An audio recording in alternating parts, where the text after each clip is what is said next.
નમસ્કાર. આજે આપણે આ વિડીયોમાં આસિસ્ટન્ટ રજિસ્ટ્રારની પરીક્ષાનું પેપરનું સોલ્યુશન જોઈશું.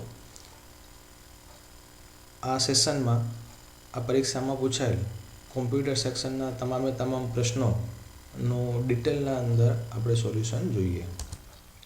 સૌપ્રથમ પ્રશ્ન: કયા પ્રકારનું સોફ્ટવેર ઇન્ટરનેટ ઉપર ઝડપી પરિવહન કરવા માટે નાની ફાઇલ બનાવે છે? જવાબ આવશે કોમ્પ્રેશન. હવે કોમ્પ્રેશન શું છે તેના વિશેનો ખ્યાલ મેળવીએ. કોમ્પ્રેશન કોને કહેવાય? સૌપ્રથમ તો કમ્પ્યુટરમાં કોઈ ફાઇલ છે અને ધારી લો કે એ ફાઇલ 1410 KBની છે. હવે આ ફાઇલ જે છે એને આપણે કોમ્પ્રેશન કરીએ તો એમાંથી જે અનવોન્ટેડ સ્પેસીસ છે અથવા તો જે વસ્તુઓની જરૂર નથી એ ફાઇલમાંથી રિમૂવ થશે અને જે ડેટા, જે માહિતી ઉપયોગી છે એટલી વસ્તુ રહેશે. કહેવાનો મતલબ છે કે 1410 KBની ફાઇલને કોમ્પ્રેશન કર્યા બાદ 27 KBની જ ફાઇલ બને છે. તો આને આપણે કોમ્પ્રેશન કહીએ છીએ. એટલે કે અનવોન્ટેડ ઇન્ફોર્મેશન, કે જે વસ્તુ જરૂર નથી, ખોટું સ્પેસિંગ છે એ નીકળી જશે. તો આને આપણે કોમ્પ્રેશન કહીએ છીએ. અને કોમ્પ્રેશનનો ફાયદો શું થશે? તો કોમ્પ્રેશન કર્યા બાદ ફાઇલની સાઇઝ રિડ્યુસ થાય છે, ઘટે છે. એટલે કે આ ફાઇલને સ્ટોર કરવા માટે જેટલા બિટ્સની જરૂર પડે છે એ ઘટી જાય છે.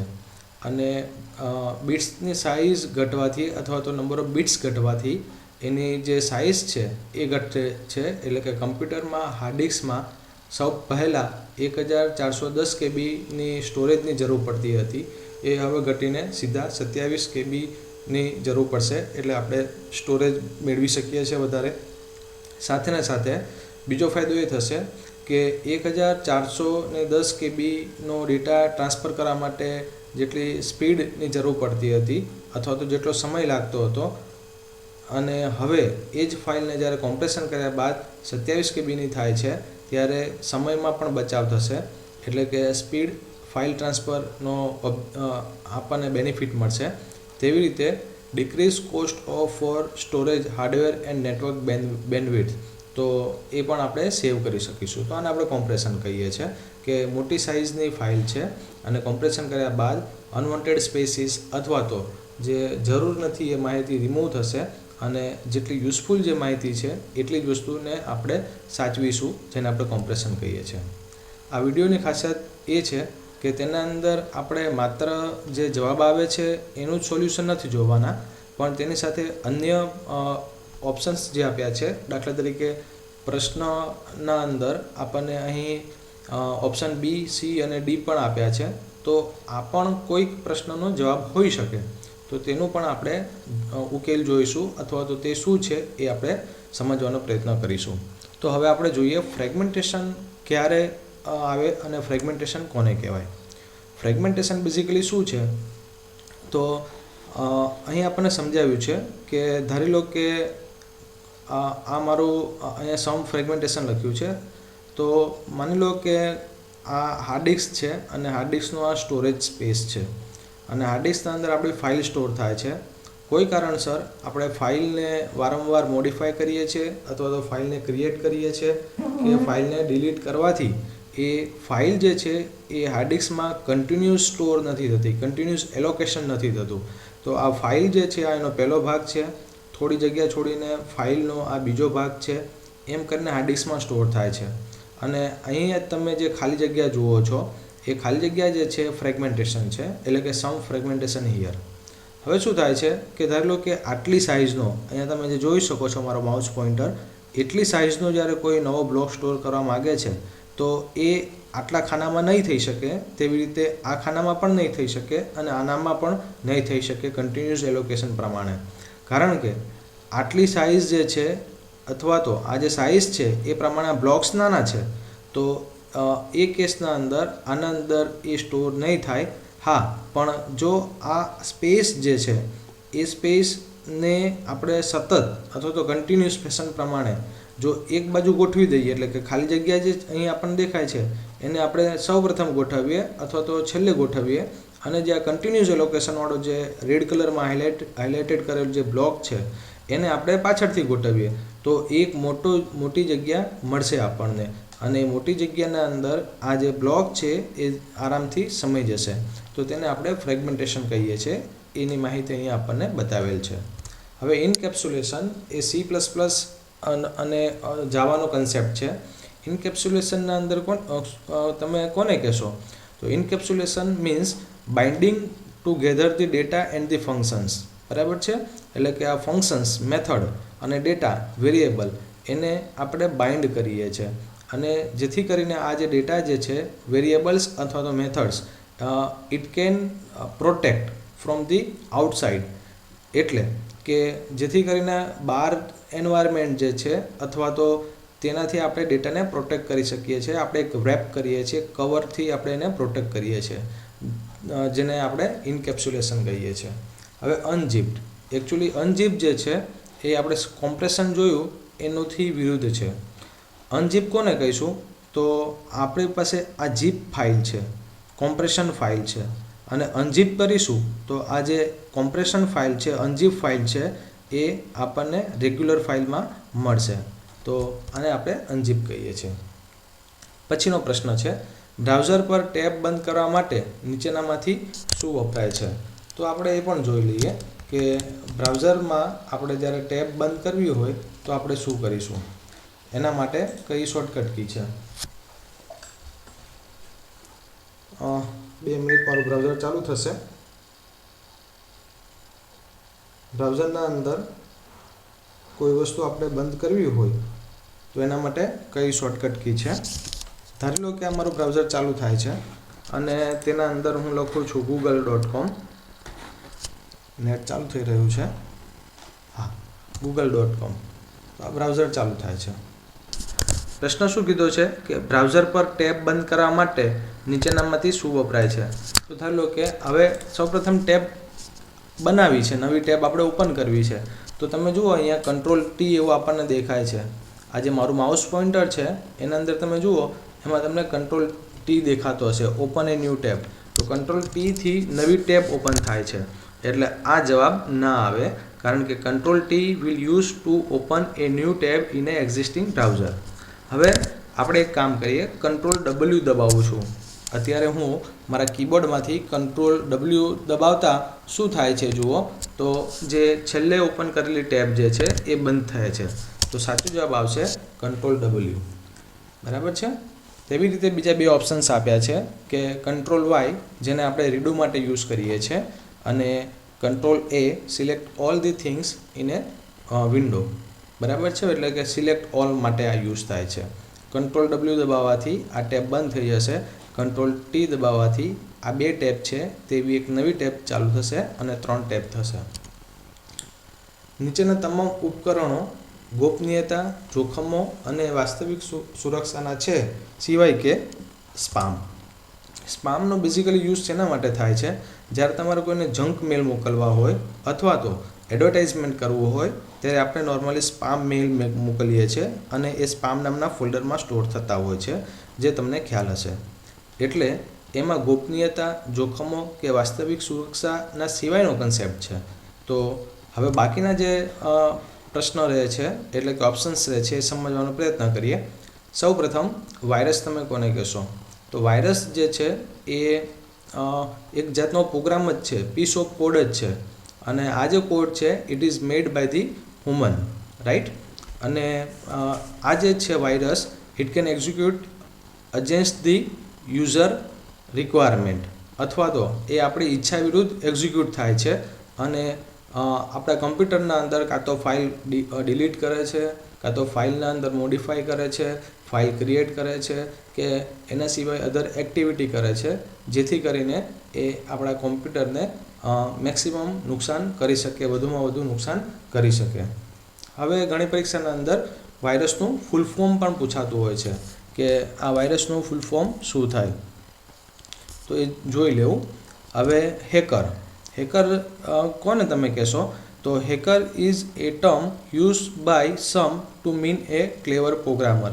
એક હોશિયાર વ્યક્તિ હોય છે, અને હેકરનો પ્રયત્ન હંમેશા શું હોય છે કે તમારી સિસ્ટમને હેક કરવી, અને હેક એટલે કે તમારી સિસ્ટમને હેક કરીને એના અંદર તમારી સિસ્ટમ જે છે એને એમાં રહેલા કોમ્પ્યુટર પ્રોગ્રામ્સ અથવા તો એમાં રહેલી કોમ્પ્યુટર ઓવરઓલ સિસ્ટમ એને બ્રેક કરે છે અથવા તો એને નુકસાન પહોંચાડે છે. આ હેકરનું કામ છે. એટલે કે આ એ કન્સેપ્ટ પણ છે એ જોખમ અને વાસ્તવિક સુરક્ષાના સંદર્ભમાં લાગુ પડે છે. અને છેલ્લે આવે છે આઈડેન્ટિફાઈ થેફ્ટ. એનો મતલબ શું થાય? તો ઘણી વખત સ્માર્ટલી તમારી બધી ઇન્ફોર્મેશન લેવામાં આવે છે, આઈધર બાય મેલ અથવા તો ફોન અથવા તો બીજી અન્ય રીતે, જેવી કે તમારો નામ છે, તમારું એડ્રેસ છે, તમારી ડેટ ઓફ બર્થ છે. આવી વ્યક્તિ તમને આવી ઇન્ફોર્મેશન કોઈ વ્યક્તિ તમારે ફોન દ્વારા અથવા તો ઈમેલ દ્વારા અથવા તો બીજી કોઈ ટેકનિક દ્વારા તમારો પેન નંબર છે, પાસવર્ડ છે, ફોન નંબર છે, ઈમેલ નંબર છે, ક્રેડિટ કાર્ડના નંબર્સ છે, ક્રેડિટ કાર્ડના CVC નંબર છે કે તેના પાસવર્ડ છે. તો આ બધી વસ્તુ એ તમારા જોડેથી એ સ્માર્ટલી લેતા હોય છે, તમને ખ્યાલ પણ ના આવે, અને ત્યારબાદ બધી ઇન્ફોર્મેશન એ કલેક્ટ કરી નાખે. ત્યારબાદ એ તમારી સિસ્ટમને એ હેક કરે છે અથવા તો તમારા એકાઉન્ટમાં લોગિન થઈને પછી એ બીજી બધી એક્ટિવિટી કરતા હોય છે. જ્યારે આપણે કટિંગ અને પેસ્ટિંગ કરીએ છીએ ત્યારે કટિંગ વિભાગ કામ ચલાઉ ક્યાં સંગ્રહાય છે? જવાબ આવશે ક્લિપબોર્ડ, એટલે કે B. હવે શું કહેવા માગે છે? તો સે ફોર એક્ઝામ્પલ હવે અહીંયા લખ્યું છે ગુજરાત, GUJA ગુજરાત. હવે ધારો લો કે આને હું કંટ્રોલ A કરીને સિલેક્ટ કરું છું, કંટ્રોલ X કરીને કટ કરું છું. તો અત્યારે કટ થાય છે તો એ ક્યાંક સ્ટોર થાય છે. એ જ્યાં પણ સ્ટોર થતું હશે એને આપણે શું કહીશું? ક્લિપબોર્ડ. એને આપણે ક્લિપબોર્ડ કહીએ છીએ. એટલે કે હવે પછી તમે એને પેસ્ટ કરશો, કંટ્રોલ V કરશો તો એ ક્લિપબોર્ડમાંથી અહીં ડિસ્પ્લે થાય છે. ક્લિપબોર્ડ. ડેશબોર્ડ આપણે નોર્મલી કોને કહીએ છીએ? કે જ્યાં બધી જ ઇન્ફોર્મેશન અવેલેબલ હોય. હાર્ડ ડ્રાઈવ એટલે કે ત્યાં આપણે ડેટા સ્ટોર કરી શકીએ છીએ. નીચેનામાંથી કયું બાઇનરી નંબરનું ઉદાહરણ છે?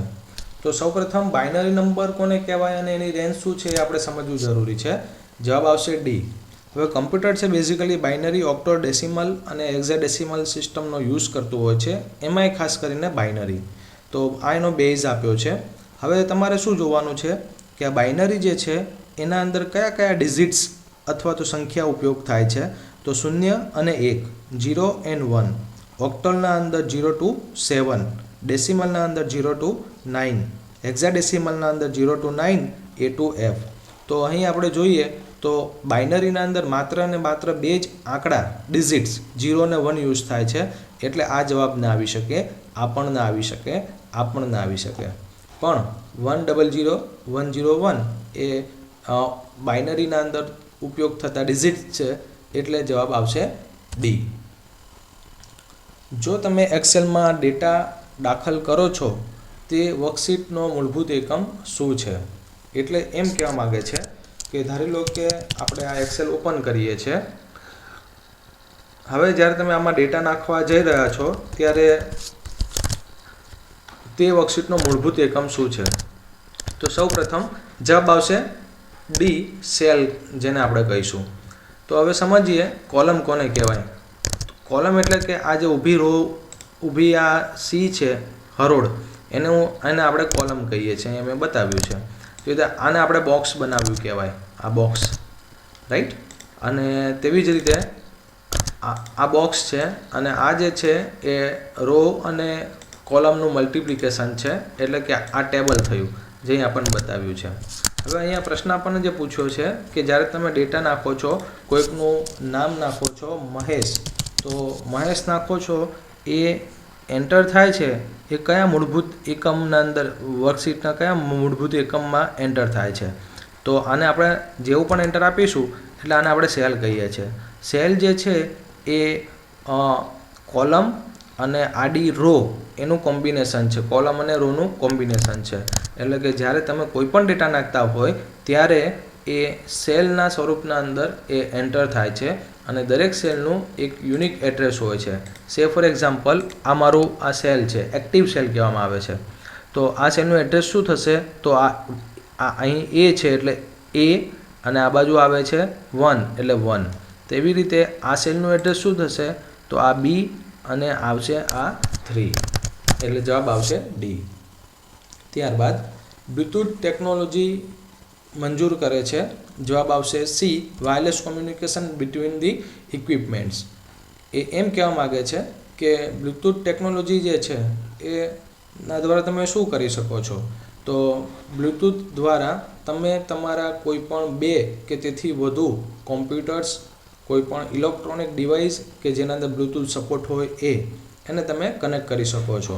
તો અહીં મારી પાસે અલગ અલગ બ્લૂટૂથ સપોર્ટેડ ડિવાઇસ છે, જેવું કે માઉસ કે ટેબ્લેટ, કીબોર્ડ, પ્રિન્ટર કે તેના સિવાય બીજા આપણે હેડફોન છે કે બીજી કોઈક ડિજિટલ ફ્રેમ છે, પીસી છે. તો બ્લૂટૂથ જો બધા ડિવાઇસની અંદર હશે તો આપણે 2 કે તેથી વધુ ડિવાઇસને બ્લૂટૂથ દ્વારા વાયરના ઉપયોગ વગર આપણે કનેક્ટ કરી શકીશું, એટલે જવાબ આવશે સી. બાકી સેટેલાઇટ જે છે, બ્લૂટૂથની મદદથી આપણે સેટેલાઇટ કોમ્યુનિકેશન નથી કરી શકતા. તેવી રીતે single transmission on mobile phone only, એ તો લિમિટેડ સ્કોપ થઈ ગયો, અને landline phone to mobile phone communication પણ પોસિબલ ના થઈ શકે. તમે જ્યારે તમારા કોમ્પ્યુટરને ચાલુ કરો છો ત્યારે કયો ખાસ પ્રકારનો પ્રોગ્રામ આપોઆપ અપલોડ થાય છે? જવાબ આવશે સી, ઓપરેટિંગ સિસ્ટમ. અપલોડ કરતાં પણ સ્ટાર્ટ થાય છે, જવાબ આવશે સી, ઓપરેટિંગ સિસ્ટમ. તો સૌપ્રથમ ઓપરેટિંગ સિસ્ટમ ઘણી વખત પેપરમાં એમ પૂછાય છે કે નીચેનામાંથી કઈ ઓપરેટિંગ સિસ્ટમ છે, અથવા તો નીચેનામાંથી કઈ ઓપરેટિંગ સિસ્ટમ નથી. તો અહીં આપણે થોડી ઘણી ઓપરેટિંગ સિસ્ટમ્સ કઈ અત્યારે માર્કેટમાં વધુ ચાલે છે તેનું જરા જોઈ લઈએ. તો વિન્ડોઝ 7 છે, વિન્ડોઝ 8 છે, વિસ્ટા પણ છે પણ એટલો હવે ઉપયોગ રહ્યો નથી. એક્સપી છે, એક જમાનામાં ખૂબ એનો ઉપયોગ થતો હતો. તેવી રીતે તમારા સ્માર્ટ ફોનના અંદર જે ઓપરેટિંગ સિસ્ટમ છે એ એન્ડ્રોઈડ છે. એ સિવાય લિનક્સ છે, એપલ છે, એમ કરીને બીજી ઘણી ઓપરેટિંગ સિસ્ટમ્સ માર્કેટમાં અવેલેબલ હોય છે. તો ઓપરેટિંગ સિસ્ટમ વસ્તુ એવી છે કે જો એ ઓપરેટિંગ સિસ્ટમ એક પ્રકારનો સિસ્ટમ સોફ્ટવેર છે, જો તમારા કમ્પ્યુટર્સ અથવા તો મોબાઈલમાં નહીં હોય તો તમે તમારા મોબાઈલ અથવા તો કમ્પ્યુટરને યુઝ ના કરી શકો. તો ઓપરેટિંગ સિસ્ટમ એના માટે જરૂરી છે. હવે MS ઓફિસ શું છે? તો MS ઓફિસના અંદર Word, Excel, PowerPoint, notebook, Outlook એ સિવાય પણ બીજા કેટલા એના અંદર પ્રોગ્રામ્સ આવતા હોય છે કે જેની મદદથી તમે ડોક્યુમેન્ટ ડ્રાફ્ટ કરી શકો છો, કોઈ પ્રેઝન્ટેશન બનાવી શકો છો, કે પછી કોઈ વર્કશીટ બનાવી શકો છો, મેલ કરી શકો છો. એ બધી વસ્તુ એના અંદર આવશે. તો આ ક્યારે ચાલુ થશે? જ્યારે તમારું ઓપરેટિંગ સિસ્ટમ ચાલુ હશે તો, અથવા તો નહીં. તેવી રીતે ઇન્ટરનેટ શું છે? It is the network of networks, કે નેટવર્કોના સમૂહનો એક નેટવર્ક છે જેની મદદથી વિશ્વમાં રહેલું કોઈ કમ્પ્યુટર બીજી જગ્યા રહેલા કમ્પ્યુટર સાથે કનેક્ટિવિટી કરી શકે છે, ફાઇલને શેર કરી શકે છે, આપસમાં કોમ્યુનિકેશન કરી શકે છે using the some standard communication protocol. મર્યાદિત નંબરના ક્રમાંકિત સૂચનાઓને શું કહેવામાં આવે છે? તો તેને જવાબ આવશે ડી, અલ્ગોરિધમ. ઘણી પરીક્ષામાં પૂછાતો પ્રશ્ન છે કે અલ્ગોરિધમ, ફ્લોચાર્ટ, કંટ્રોલ ફ્લો વચ્ચે તફાવત શું થાય છે? ખાસ કરીને BCE, MCA કે કમ્પ્યુટર એન્જિનિયરિંગ, IT એ લોકો માટે આ જરૂરી છે, એમને ખબર હશે એ સ્ટુડન્ટને. તો સૌપ્રથમ આપણે જોઈએ અલ્ગોરિધમ. તો અલ્ગોરિધમ તમે કોને કહેશો? તો ઉદાહરણ તરીકે મારે કોઈ ચા બનાવી છે, ચા બનાવી છે.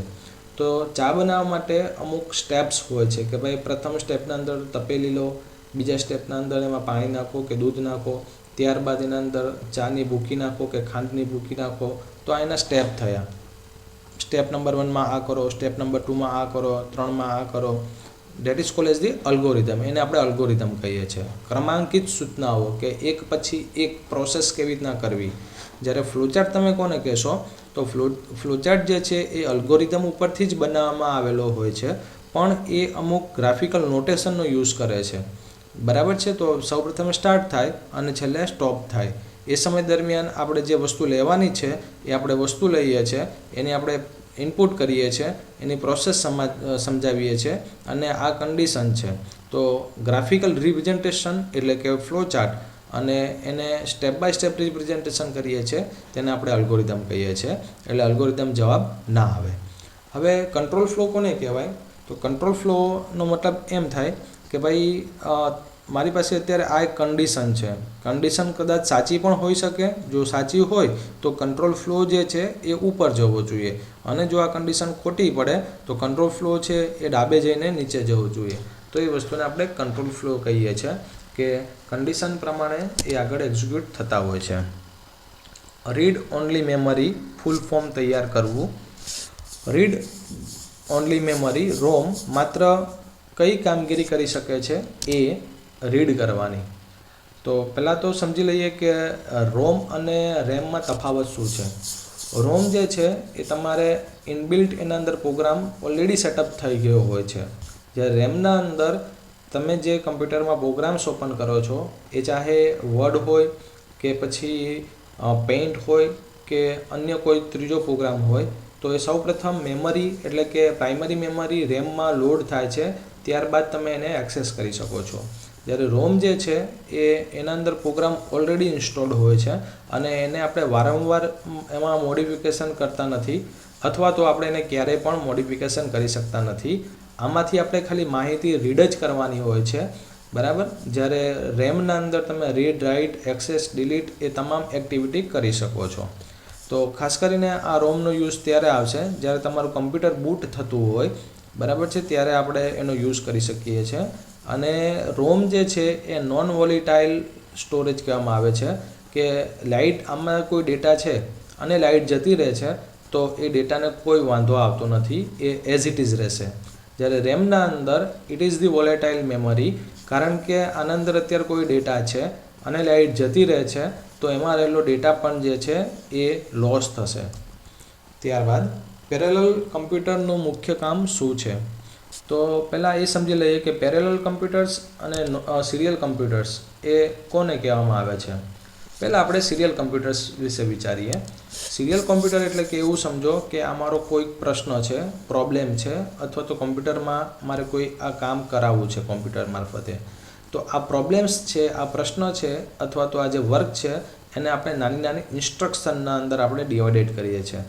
એટલે કે આ જે પ્રોગ્રામ છે it is divided into the further into instructions. એ નાની મોટી ઇન્સ્ટ્રક્શનની અંદર ડિવાઇડેડ થાય છે.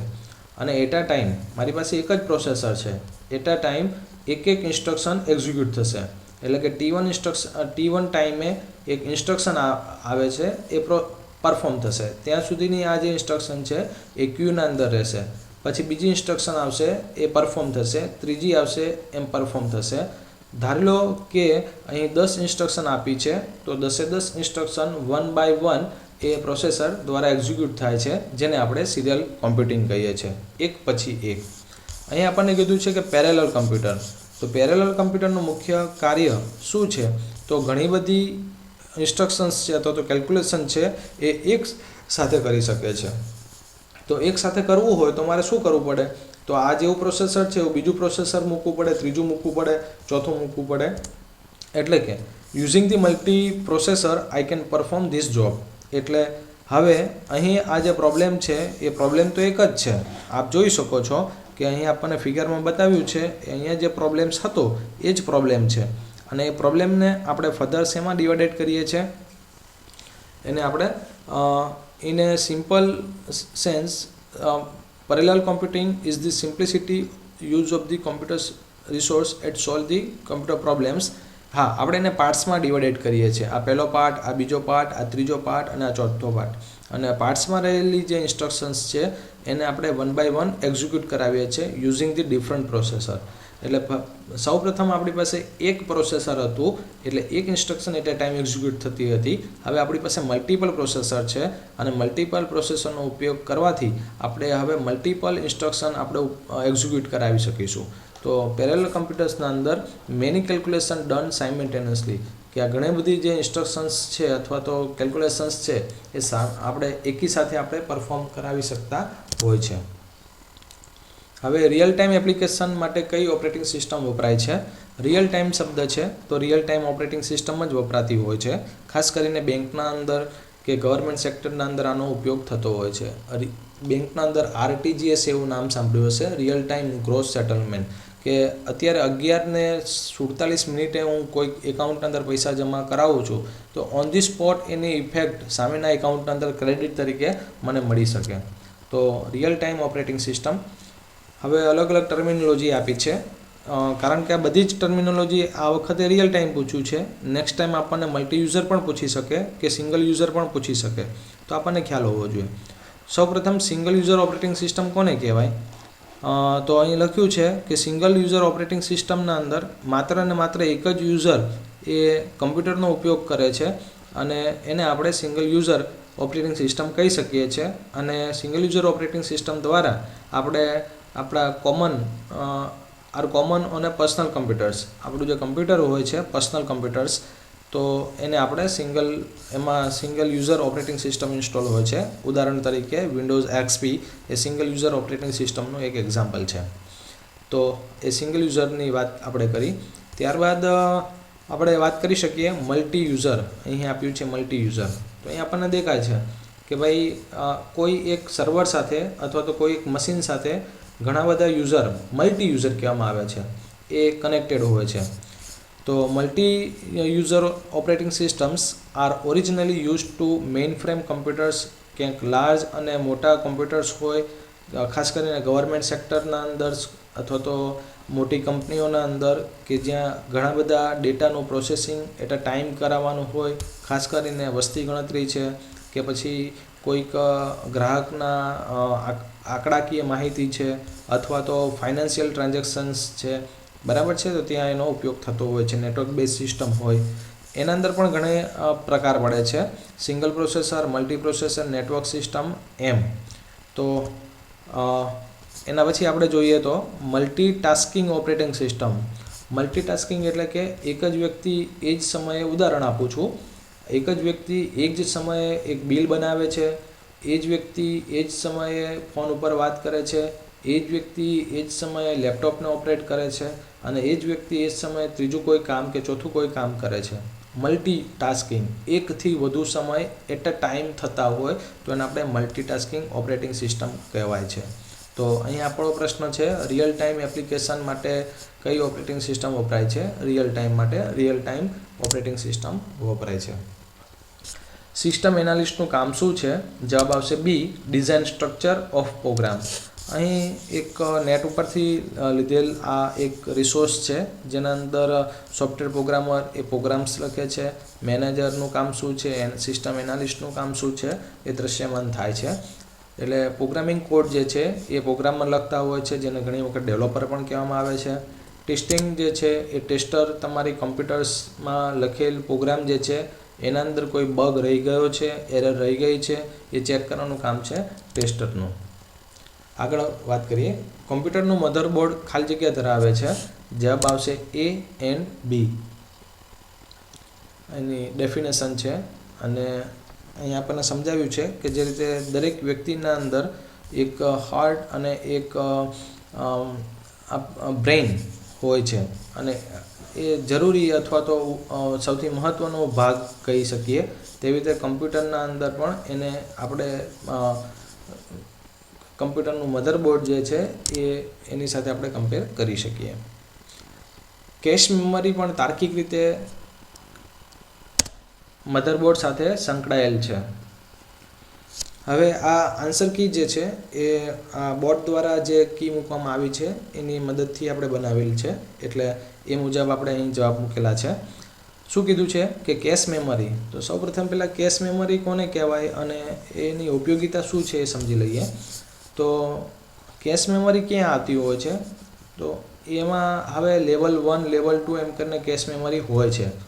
કે લેવલ 1 જે છે આ CPU પ્રોસેસર સાથે સંકળાયેલી હોય છે અને લેવલ 2 જે છે એ મધરબોર્ડ ઉપર હોય છે. એટલે આન્સર જે છે એ પ્રશ્ન પ્રમાણે તમારે સમજવાના થાય છે અહીં. તો આ કેશ મેમરીનું લોકેશન ક્યાં હોય છે? હવે કેશ મેમરી શું છે? તો જ્યારે તમે તમારા કમ્પ્યુટર્સમાં કોઈ પ્રોગ્રામ પરફોર્મ કરતા હોય અથવા તો નેટ એક્સેસ કરતા હોય, બ્રાઉઝર ઓપન કર્યું હોય કે વેબસાઇટ એક્સેસ કરતા હોય તો ટેમ્પરરી સ્ટોરેજ જે છે કેશ મેમરીના અંદર થતું હોય છે કે જેથી કરીને જે માહિતી ભવિષ્યના અંદર તમે ફરીથી એને એક્સેસ કરવા માગો છો તો તમારું પ્રોસેસર જે છે એ મેમરી અથવા તો એવા ડેટા એ કેશ મેમરીમાં છે કે નહીં એ ત્યાંથી ચેક કરશે. જો હશે તો ત્યાંથી એક્સેસ કરશે, જેથી કરીને તમારો ટાઈમ બચી શકે છે. કારણ કે જો આ જ ડેટાને મેમરી અથવા તો હાર્ડ ડિસ્કમાં સ્ટોર કરવામાં આવ્યા હોય તો એનો એક્સેસ ટાઈમ એ વધી શકે છે, જ્યારે કેશ મેમરીના અંદર એક્સેસ ટાઈમ એ ઘટે છે અને તમારી સિસ્ટમનું પરફોર્મન્સ ઓવરઓલ અપ જશે. હવે ALU કોને કહેવાય? તો ALU પણ ઘણી પરીક્ષામાં એનું ફૂલ ફોર્મ પૂછાતું હોય છે, એરિથમેટિક લોજિક યુનિટ. અને એનું કામ શું છે? તો ગાણિતિક ફંક્શન્સ અથવા તો ઓપરેશન્સ પરફોર્મ કરવા, તેવી રીતે લોજિકલ એન્ડ ઓર નોટ એ જે કહેવાય ને તો એ જે ફંક્શન્સ જે આવે છે એરિથમેટિક હોય, ગાણિતિક હોય કે લોજિકલ હોય, તાર્કિક, તો એનું પરફોર્મ કરવાનું કામ જે છે એ ALUનું છે. તેવી રીતે આપણે સોફ્ટવેર કોને કહેવાય? અહીં આપણને ઓપ્શન્સ આપ્યું છે, આપણે ઓપ્શન સમજીએ છીએ અત્યારે. સોફ્ટવેર કોને કહેવામાં આવે છે? તો સોફ્ટવેર જે છે એક પ્રકારનો બનાવેલો પ્રોગ્રામ છે અને પ્રોગ્રામ એટલે કે સેટ ઓફ ઇન્સ્ટ્રક્શન્સ. જે સોફ્ટવેરની મદદથી we can perform our day to day activity easily. કેવી રીતે? તો અહીં આપણને બતાવ્યું છે કે આ યુઝર છે, એટલે ધારી લો કે તમારી પાસે અત્યારે મોબાઈલ હશે અથવા તો કોમ્પ્યુટર હશે. તો ધારી લો કે કોમ્પ્યુટર છે, તો કોમ્પ્યુટરની સાથે ડાયરેક્ટલી કોણ સંકળાયેલું છે? તો તમે, એટલે કે તમે યુઝર કહેવાઓ. તમે તમારા કોમ્પ્યુટરના અંદર આ વિડીયો જોઈ શકો છો યુઝિંગ ધી એપ્લિકેશન સોફ્ટવેર, એટલે કે બ્રાઉઝર દ્વારા, અથવા તો VLC પ્લેયરમાંથી તમે આ વિડીયોને પ્લે કરીને જોઈ રહ્યા છો. એટલે user directly connected with the application software like VLC player, media player, કે તમારા મોબાઈલમાં જો તમે યુટ્યુબથી ડાયરેક્ટલી જોતા હોય તો, બ્રાઉઝરથી જોતા હોય તો એને પણ આપણે એપ્લિકેશન સોફ્ટવેર કહીએ છીએ. અને આ એપ્લિકેશન સોફ્ટવેર છે, બ્રાઉઝર જે છે એ કોની મદદથી ઓપરેટ થાય છે અથવા તો વર્ક થાય છે? તો એ ઓપરેટિંગ સિસ્ટમ. જો તમારા કોમ્પ્યુટર કે મોબાઈલના અંદર એન્ડ્રોઈડ ઓપરેટિંગ સિસ્ટમ અથવા તો કોમ્પ્યુટરના અંદર, લેપટોપના અંદર જો XP અથવા તો વિન્ડોઝ 7 કે વિન્ડોઝ 8 કે બીજી કોઈ ઓપરેટિંગ સિસ્ટમ ના હોય તો શું તમે બ્રાઉઝર ઓપન કરી શકવાના છો એપ્લિકેશન સોફ્ટવેર? નો, રાઈટ. અને અલ્ટિમેટલી આ ઓપરેટિંગ સિસ્ટમ જે છે એ હાર્ડવેર સાથે ડાયરેક્ટલી સંકળાયેલી હોય છે. એ વિડીયો તમે ઓપન કરો છો અને એને સેવ કરો છો તો એ ઓપરેટિંગ સિસ્ટમના માધ્યમથી તમે એને હાર્ડવેરના અંદર, હાર્ડ ડિસ્કની અંદર તમે સ્ટોર કરી શકો છો. તો આ વાત થઈ આપણી સોફ્ટવેરની, કે સોફ્ટવેર બે પ્રકારના આવે છે બેઝિકલી, એક એપ્લિકેશન સોફ્ટવેર અને એક સિસ્ટમ સોફ્ટવેર. એ આપણે આગળ જોઈએ છે કે બેમાં શું તફાવત છે. ત્યારબાદ કમ્પ્યુટરનું કયું સોફ્ટવેર ઇમેજને ટેક્સ્ટમાં રૂપાંતર કરે છે? જવાબ આવશે OCR, ઓપ્ટિકલ કેરેક્ટર રીડર. એની માહિતી અહીંયા આપી છે કે જો તમારી પાસે કોઈ સ્કેન પેપર હોય અથવા તો PDF ફાઇલ હોય કે કોઈક ફોટો પાડેલી ફાઇલ છે જેને તમે સ્કેન નથી કરી શકતા, એના અંદરથી હું તમને એમ કહું છું કે મહેશ લખેલું હોય એવું સર્ચ કરો, તો એવી ફાઇલમાં સ્કેન કોપી હોય કે ઇમેજ ફાઇલ હોય કે ડિજિટલ કેમેરામાંથી લીધેલી કોઈ ફાઇલ હોય તો તેને તમે સર્ચ નથી કરી શકતા, કારણ કે એ ઇમેજના ફોર્મેટમાં છે, ટેક્સ્ટના ફોર્મેટમાં નથી. તો એને તમારે કન્વર્ટ કરવું હોય, ઇમેજને ટેક્સ્ટમાં કન્વર્ટ કરવું હોય, રૂપાંતર કરવું હોય, તો એના માટે જે મેથડ છે એ OCR છે, ઓપ્ટિકલ કેરેક્ટર રીડર. બાકી MS ઓફિસની હમણાં જ આપણે વાત કરી. MS ઓફિસ એ એવો પ્રોગ્રામ છે કે જેના અંદર તમે વર્ડ, એક્સેલ, પાવરપોઈન્ટ કે આઉટલુકનો ઉપયોગ કરી શકો છો. કઈ ટેકનોલોજીકલ બેરિયર અનઓથોરાઇઝ અને અનવોન્ટેડ કોમ્યુનિકેશનને અટકાવે છે? જવાબ આવશે D, ફાયરવોલ. ફાયરવોલ શું છે? તો માની લો કે આ તમારું કોમ્પ્યુટર છે અને આ ઇન્ટરનેટ છે, www. તો અનવોન્ટેડ ટ્રાફિકને એ રિસ્ટ્રિક્ટ કરે છે. કે ઘણી વખત કેવું હોય કે અનવોન્ટેડ ટ્રાફિક અથવા તો સિક્યુરિટી, કે આ જે લિંક્સ છે અથવા તો આ જે વેબસાઇટ છે તમે એને ઓપન કરવા નથી માગતા due to the certain number of reason. ઘણા બધા એના કારણ હોઈ શકે કે એ વેબસાઇટ જે છે તમારે બ્લોક કરવી છે કોઈ કારણસર, અથવા તો એ વેબસાઇટ છે એના અંદર નંબર ઓફ વાયરસ વધુ હોય છે અથવા તો વાયરસ હોય છે, તો અને આ જે ટ્રાફિક છે તમારે રિસ્ટ્રિક્ટ કરવા માટે તમે વચ્ચે એક ફાયરવોલ સિસ્ટમ ઇમ્પ્લિમેન્ટ કરો છો. આ જે વેબસાઇટ છે અથવા તો આ જે ટ્રાફિક છે it is required to perform in your computer. એ તમારા કમ્પ્યુટરમાં તમે એને જોવા માગો છો, પરફોર્મ કરવા માગો છો, તો તમે એને એલાઉ કરો છો, જેથી કરીને તમારા કમ્પ્યુટર્સમાં દ્વારા તમે એને એક્સેસ કરી શકો છો. તો કઈ વસ્તુને રિસ્ટ્રિક્ટ કરવી અને કઈ વસ્તુને આપણે એલાઉ કરવી એ ફાયરવોલ દ્વારા આપણે નક્કી કરી શકીએ છીએ. અને અલ્ટિમેટલી આ કરવાનું કારણ સિક્યુરિટી માટે હોય છે. તો firewall can be hardware or software or both. A hardware પણ હોઈ શકે, સોફ્ટવેર પણ હોઈ શકે અને બંને વસ્તુ પણ હોઈ શકે, કે જેથી કરીને તમે કોઈક વસ્તુને રિસ્ટ્રિક્ટ કરી શકો છો અથવા તો એને પરફોર્મ નથી થવા દેવી. તેવી રીતે અનઓથોરાઇઝ વેબસાઇટ હોય અથવા તો અનઓથોરાઇઝ સોફ્ટવેર્સ હોય એને પણ આપણે માલવેર ફંક્શન્સ હોય એને ઓટોમેટિકલી પરફોર્મ આપણા કમ્પ્યુટર ઉપર ના થાય, બરાબર છે. તેવી રીતે અનવોન્ટેડ કોમ્યુનિકેશન કે જે જરૂરી નથી એ સોફ્ટવેર્સ અથવા તો એ એપ્લિકેશન્સ ઓટોમેટિકલી આપણા કમ્પ્યુટરમાં એક્ઝિક્યુટ ના થઈ જાય, એને અટકાવવા માટે આપણે ફાયરવોલનો યુઝ કરીએ છીએ. બાકી વાયરસ છે તેવી રીતે સોફ્ટવેર અને પ્રોગ્રામ્સને હમણાં જ આપણે ડિટેલ્સમાં જોયા. કીબોર્ડની કઈ શોર્ટકટ કીનો ઉપયોગ દસ્તાવેજમાં શરૂઆતમાં અથવા અંત પર કર્સરને ખસેડવા માટે થાય છે? એક ઉદાહરણ આપણે જોઈએ તો ધારી લો કે હું અહીંયા લખું છું F1. એક આપણે પેરેગ્રાફ લઈ લઈએ સે ફોર એક્ઝામ્પલ, જેથી કરીને ટાઈમ બચી જાય લખાણ કરવાનો. અને અહીં આપણે ફોર્મેટિંગ ઉપરથી ધારી લો કે આ મારો પેરેગ્રાફ છે, Ctrl+C કરું છું અને આને અહીં આપણે બંધ કરીને Ctrl+V, રાઈટ. હવે આમ કરીને Ctrl+A, Ctrl+C, Ctrl+V આમ કરીને આપણી પાસે ઘણા પેરેગ્રાફ છે, ઘણી બધી વસ્તુ આપણી પાસે લખેલી તૈયાર છે. હવે પ્રશ્ન એમ કહેવા માગે છે કે જ્યારે તમારી પાસે આ રીતે ડોક્યુમેન્ટ હોય અને એમાં ડ્રાફ્ટિંગ કરેલું હોય અથવા તો આ રીતે કોઈક લેટર લખેલો હોય અને ધારો લો કે તમારું કર્સર અત્યારે અહીંયા વેન લખ્યું છે ત્યાં છે, અત્યારે તમે આ લોકેશન ઉપર છો. હવે તમારે કાં તો એકદમ શરૂઆતની લાઈન ઉપર જતું રહેવું છે, કાં તો છેક છેલ્લે જતું રહેવું છે. તો એના માટે કઈ શોર્ટકટ કી છે? તો ધારી લો કે અત્યારે આપણે અહીં યુ ઉપર વેન ઉપર છીએ. હવે હું અત્યારે મારા કીબોર્ડમાં શિફ્ટ અને કંટ્રોલ અને હોમ દબાવું છું. ફરીથી રિપીટ કરું છું. અત્યારે હું મારા કમ્પ્યુટરના અંદર Ctrl+હોમ દબાવું તો મને શું ઇફેક્ટ જોવા મળે છે? જ્યારે મારું કર્સર અહીં નેમ નામના પોઇન્ટર અથવા તો નેમ નામની જગ્યા ઉપર છે. કંટ્રોલ અને હોમ દબાવતા મારું કર્સર ક્યાં જાય છે તમે જ્યારે માર્ક કરો એ સૌ પ્રથમ શરૂઆતના અંદર એ પહોંચી જાય છે. તેવી રીતે મારું કર્સર અત્યારે ત્રીજા શબ્દ ઉપર છે અને છેક નીચે લાવવું છે at the end of the document. તો હું અત્યારે હવે કી દબાવું છું Ctrl એન્ડ, તો છેક નીચે આવી જશે Ctrl એન્ડ. કંટ્રોલ હોમથી છેક ઉપર જાય છે, Ctrl એન્ડથી છેક નીચે આવી જાય છે. તો આના અંદર હવે જવાબ આવશે Ctrl હોમ અથવા તો Ctrl એન્ડ ઉપર સૌપ્રથમ અથવા તો સૌથી નીચે તમારે કર્સર ખસેડવું હોય તો એના માટે તમે ઉપયોગ કરી શકો છો. બાકી કંટ્રોલ ટેબની મદદથી નવું બ્રાઉઝરના અંદર આપણું આ જે બ્રાઉઝર છે એમાં Ctrl+T કરીશ તો શું થશે? નવી એક ટેબ ઓપન થશે. ધારી લો કે આપણું આ બ્રાઉઝર છે એના અંદર Ctrl+T કરું છું તો એક નવી ટેબ ઓપન થાય છે, એટલે એનો આન્સર હોઈ ના શકે.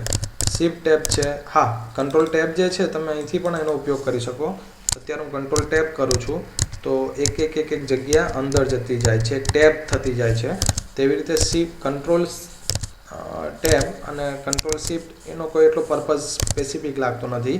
Ctrl+D કરવાથી ફોન્ટ ડાયલોગ બોક્સ ઓપન થશે. ફોન્ટ અત્યારે હું Ctrl+D પ્રેસ કરું છું, D એટલે દિલ્હી, એટલે આ ફોન્ટ ડાયલોગ બોક્સ ઓપન થાય છે. ઘણી પરીક્ષામાં પૂછાતું હોય છે કે Ctrl+D જે છે એનાથી કઈ એક્ટિવિટી પરફોર્મ થશે? તો ફોન્ટ ડાયલોગ. Ctrl+V, ધારી લો કે આ મેં અત્યારે કોપી કરેલું છે, આને અત્યારે મેં કોપી કર્યું છે અને અહીંયા પેસ્ટ કરવા માગું છું અને હવે હું Ctrl+V દબાવું છું તો તેનાથી એ પેસ્ટ થશે. Ctrl+S થી તમે જે લખાણ કરેલું છે કન્ટેન્ટ જે છે એ સેવ થવા માટેનો એક પ્રોમ્પ્ટ તમને બતાવશે અથવા તો તમારે ક્યાં તમે એને સેવ કરવા માગો છો એ વસ્તુ બતાવશે. અને Ctrl+Z થી શું થશે? તો તમે જે અહીં લખાણ કરેલા છે અથવા તો કન્ટેન્ટ જે લખેલા છે એને Ctrl+Z એટલે એને આપણે રીડુ અન્ડુ કરીએ છીએ. Ctrl+Z પાછા આપણે મેળવીએ છીએ. તો હવે મેગાબાઇટ્સ લગભગ ખાલી જગ્યા સમાન છે, જવાબ આવશે ડી 1 બિલિયન બાઇટ્સ. હવે લગભગ દરેક પરીક્ષાની અંદર આવો પ્રશ્ન આવતો હોય છે કે એક બીટ બરાબર કેટલી સાઇઝ થાય, અથવા તો એક નિબલ બરાબર કેટલી સાઇઝ થાય, અથવા તો કેટલા બીટ્સ થાય. પછી એક બાઇટ બરાબર કેટલા બીટ્સ થાય. તો થોડો પ્રશ્ન ઉલટાવીને પૂછ્યો છે કે એમબી એમ મેગાનો એમ અને બાઇટ્સનો બી, એક એમબી સમાન કેટલા બાઇટ્સ થાય. તો અહીં આપણે બતાવ્યું જ છે કે ભાઈ આ એક મેગાબાઇટ્સ એક એમબી બરાબર 1024 કેબી થાય અને 1024 કેબી બરાબર 1024 બાઇટ્સ થાય. અને આપણને અહીં શું પૂછ્યું છે? તો આપણને બાઇટ્સ જ પૂછ્યું છે, બરાબર. તો 1024 ગુણ્યા 1024 કરો એટલે એટલો જવાબ થાય. એટલે અહીંયા લગભગ કીધું છે, આશરે કીધું છે, એટલે કે 1 મિલિયન, એકની પાછળ 6 મીંડા જેટલો જવાબ આવે. અથવા તો અહીં પણ આપણને બતાવ્યું છે કે 1 મિલિયન બરાબર 2/20 અથવા તો 10,48,576, એટલે લગભગ આપણે 10 લાખ કહી શકીએ, અથવા તો 1 મિલિયન બાઇટ્સ કહી શકીએ. આશા રાખું છું આપને ખ્યાલ આવતો હશે. આગળ વધીએ. નીચેનામાંથી શું એક્સેલમાં સૂત્રો શરૂ કરવા માટે વપરાય છે? જવાબ આવશે ડી =. કેવી રીતે? પ્રશ્ન આપણે જોઈએ અને સમજીએ. ધારી લો કે આ મારું એક્સેલ છે. એક્સેલ મારી પાસે અત્યારે કોઈક માર્ક્સ છે, સે ફોર એક્ઝામ્પલ 5, 10, 15. હવે શું કીધું છે? મારે આનો સરવાળો કરવો છે, તો સમ નામનું ફંક્શન આવે. તો સૌ પ્રથમ એ સમ કરવા માટે મેં આગળ શું ઉપયોગ કરું છું? દરેક ફંક્શનનો ઉપયોગ કરવા માટે હું અહીંયા ઇક્વલ ટુનો ઉપયોગ કરું છું. તો સમ અને આને હું સિલેક્ટ કરું છું, સમ અને આને હું સિલેક્ટ કરું છું. 1 મિનિટ. સમ અને કોનો સમ કરવો છે? તો આનો સમ કરવો છે, તો 30 આવશે. તેવી રીતે મારે હવે એક કામ કરવું છે કે આ 3 માર્ક્સ છે એમાંથી સૌથી વધુ માર્ક્સ હોય એ ફાઇન્ડ આઉટ કરવા છે. એટલે કે મેક્સ નામનું ફંક્શન આવે છે, મેક્સ, અને આપણે એને કમ્પ્લીટ કરીએ છીએ. તો આગળ આપણે શેનો ઉપયોગ કરીએ છીએ? ફંક્શન લખવા માટે ઇક્વલ ટુનો ઉપયોગ કરીએ છીએ, છે ને, ઇક્વલ ટુ. એટલે અહીં આપણને એ પૂછ્યું છે કે સૂત્રો લખવા માટે ઇક્વલ ટુનો ઉપયોગ કરીએ છીએ. એક્સેલ શીટ પર સક્રિય સેલ કઈ રીતે સૂચવવામાં આવે છે? સક્રિય સેલ તમે કોને કહેશો? તો આ મારો અત્યારે જ્યાં પણ તમારો આ બોક્સ હશે, કર્સર હશે, એ તમારું સક્રિય સેલ કહેવાય છે, હાઇલાઇટેડ સેલ, સક્રિય સેલ. તો સક્રિય સેલ માટે આ કેવી લાઈન છે? તો અહીં લખ્યું છે જવાબના અંદર, એ ડાર્ક વાઇડ બોર્ડર, વાઇડ એટલે પહોળી અને ડાર્ક હોય, તો જવાબ આવશે સી. જ્યારે બ્લિંકિંગ બોર્ડર ક્યારે આવે? તો સે ફોર એક્ઝામ્પલ અહીંયા 10, 20 અને 30 લખ્યા છે અને મારે 20 કોપી કરવા છે. હવે હું શું કરું છું કે આ કોપી પર પ્રેસ કરું છું, તો આ બ્લિંકિંગ બોર્ડર થઈ. એટલે એ શું બતાવે છે કે જ્યારે તમે કોઈ કન્ટેન્ટ તમે ક્લિપબોર્ડમાં કોપી કરો છો અને આ જગ્યા ઉપર પેસ્ટ કરવા માગો છો, તો ત્યારે એ બ્લિંકિંગ બોર્ડર થતી હશે અને કંટ્રોલ V કરીશ એટલે કોપી થઈ જશે. અને ડોટેડ બોર્ડર જેવું કંઈ આવતું નથી. તો આમ કરીને જવાબ આવશે સી. જો તમે ખાલી જગ્યા દબાવો તો તમારા ટાઈપ કરેલા કન્ટેન્ટને સેલ સ્વીકારશે. તો સૌપ્રથમ સેલ કોને કહેવામાં આવે છે?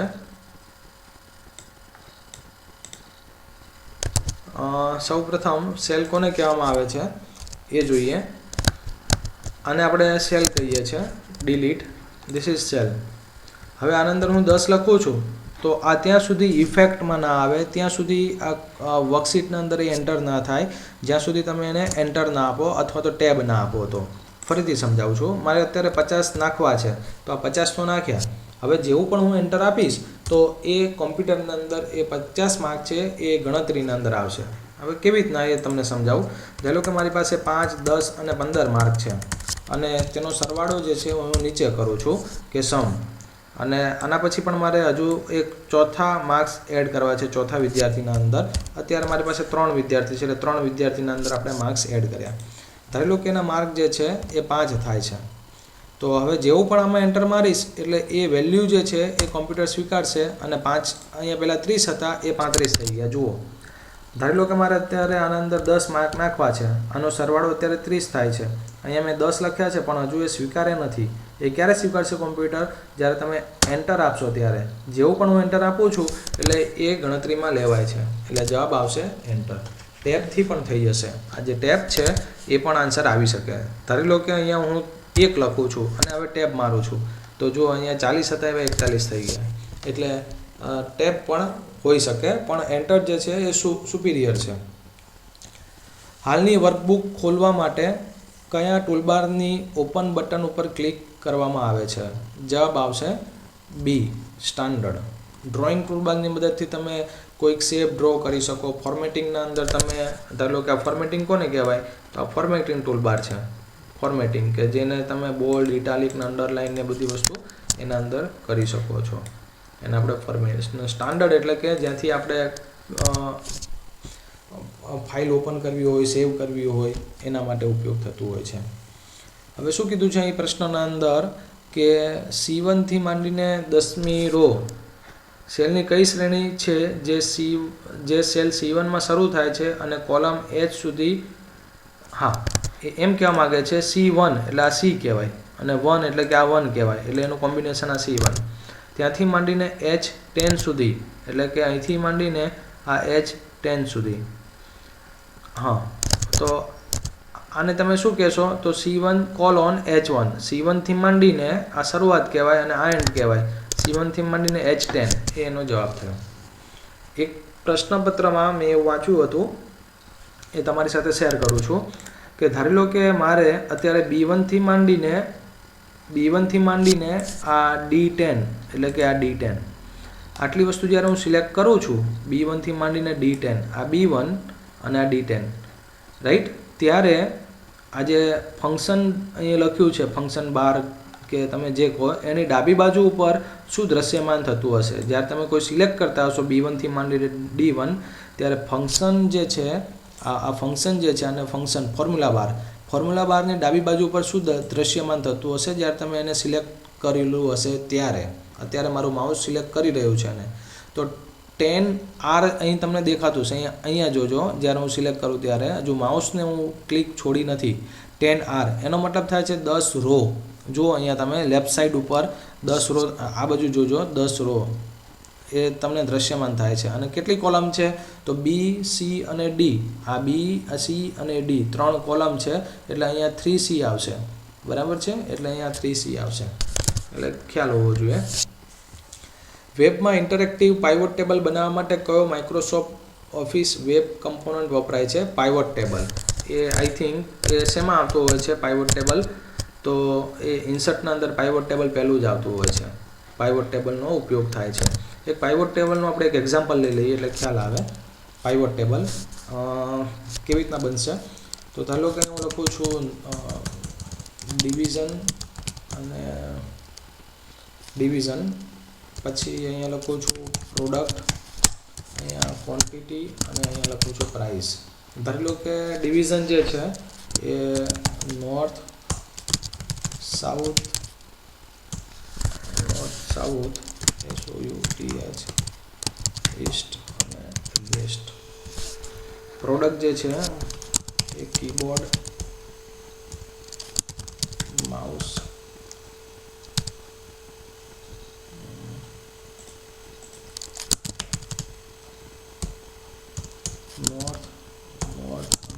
નોર્થ કીબોર્ડ, માઉસ, CD અને પેન ડ્રાઈવ. એની ક્વોન્ટિટી લખું છું 1 2 3 4 અને એની પ્રાઇસ લખું છું 10 20 30 અને 40. એ રીતે હવે લખું છું SOUTH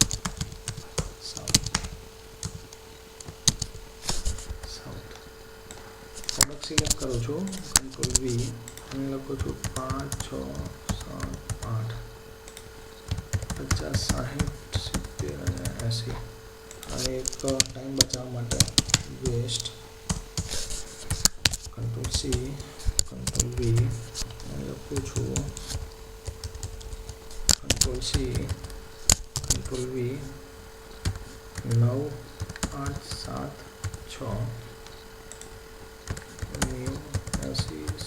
60. આ રીતના કોઈ ડેટા આપ્યા છે, એને જરા આપણે થોડુંક ફોર્મેટિંગ કરી નાખીએ ક્વિકલી. બરાબર? આ રીતના મારી પાસે પાઇવોટ ટેબલ કેવી રીતના બનાવવું એ શીખવાડું છું. પાઇવોટ ટેબલ, અને આ આપણું હેડિંગ થયું. કંટ્રોલ B કરું છું અને આપણે આ ટેબલ મૂકી દીધી, આ ટેબલ. હવે જુઓ, પાઇવોટ ટેબલ બનાવવા માટે તમારે શું કરવાનું છે? તો આ પાઇવોટ ટેબલ ઉપર ક્લિક કરવાનું છે, પાઇવોટ ટેબલ. અને આ જે પાઇવોટ ટેબલમાં શેનું પાઇવોટ ટેબલ બનાવવાનું છે એની રેન્જ આપવાની. અને આ પાઇવોટ ટેબલ જે છે એ તમે નવી સીટના અંદર જોવા માગો છો કે આ જ લોકેશન ઉપર જોવા માગો છો એ. ધારો લો કે હું નવી સીટમાં જોવા માગું છું. હવે જેટલા તમે ફિલ્ડ સિલેક્ટ કરેલા હતા એ અહીંયા આવશે. તો જો અહીંયા હું જેવું પણ ડિવિઝન સિલેક્ટ કરું છું એટલે જે ડિવિઝન હતા, આપણી પાસે મેં 3 ડિવિઝન નાખેલા હતા એટલે 3 બતાવે છે. સાથેની સાથે ક્વોન્ટિટી, તો નોર્થના અંદર ટોટલ 10 પ્રોડક્ટ હતી આપણી. જોવું હોય તો જોઈ લેવાનું. આ નોર્થના અંદર કેટલી પ્રોડક્ટ થાય છે? તો 4 3 7 2 9 1 10. એટલે કે ઉત્તરના અંદર આપણે ટોટલ 10 પ્રોડક્ટનું સેલિંગ કરેલું છે. તેવી રીતે પાઇવોટ ટેબલના અંદર હજુ પણ તમે આને એડ કરાવી શકો છો. ધારી લો કે હું એમ કરું છું કે ભાઈ આ સાઉથ છે, તો સાઉથની અંદર 26 પ્રોડક્ટ છે. જોવું હોય તો તમે આમાંથી જોઈ શકો છો કે આ જે છે સાઉથ, એના અંદર ટોટલ આપણે કેટલું સેલિંગ કરીએ છીએ?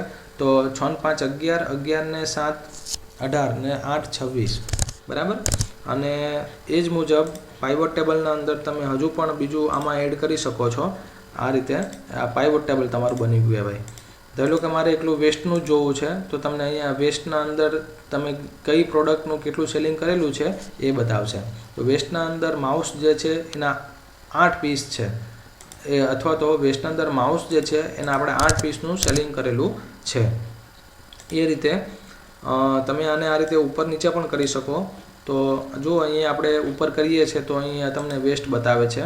વેસ્ટની જગ્યાએ ધારો કે હું સાઉથ કરી નાખું છું તો હવે સાઉથની બધી વસ્તુ બતાવશે. એવી રીતે અહીં તમે ક્રોસ પણ કરી શકો છો કે તમે પ્રોડક્ટ પ્રમાણે સર્ચ કરવા માગો છો. સે ફોર એક્ઝામ્પલ તમારે જોવું છે કે માઉસ અથવા તો પેન ડ્રાઈવ જે છે એ સાઉથના અંદર અને નોર્થના અંદર એનું કેટલું સેલિંગ થયું છે? તો નોર્થના અંદર 4 પેન ડ્રાઈવ સેલ થઈ છે, જ્યારે સાઉથના અંદર 8 થઈ છે અને એનો સરવાળો 12 આવે છે. પેન ડ્રાઈવ નોર્થના અંદર 4 છે, પેન ડ્રાઈવ નોર્થના અંદર 4 છે, જ્યારે સાઉથના અંદર 12 હતી ને, સાઉથના અંદર 8 હતી અને ટોટલ જે છે 12. તો હા, હવે તમે ધારો કે અહીંયા ચેન્જ કરો છો, 8ની જગ્યાએ 80 કરો છો, તો એની ઇફેક્ટ તાત્કાલિક અહીંયા જોવા નહીં મળે. તો એના માટે તમારે શું કરવાનું છે? આના અંદર ડિઝાઇન નહીં પણ ઓપ્શન્સના અંદર અહીંયા રિફ્રેશ કરશો તો અહીંયા તાત્કાલિક 80ની જગ્યાએ 8 થઈ જશે. 80ની જગ્યાએ 8ની જગ્યાએ 80 થઈ જશે. તો આ પાઇવોટ ટેબલ છે. આ ખાલી બેઝિક છે. આના અંદર હજુ તમે ઘણું બધું આગળ એડવાન્સ કરી શકો છો પાઇવોટ ટેબલ. અને અત્યારે હું બંધ કરું છું ટાઈમના અભાવે. ત્યારબાદ આગળ વધીએ. ટોટલ 120 પ્રશ્નો છે.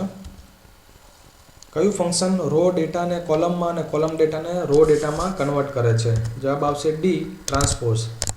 જરા જોઈએ એના વિશે. ધારી લો કે આ એક્સેલ ઓપન કરું છું. રોમાં લખેલી માહિતી જે છે એ કોલમમાં જાય અને કોલમમાં લખેલી જે માહિતી છે એ રોના અંદર જાય.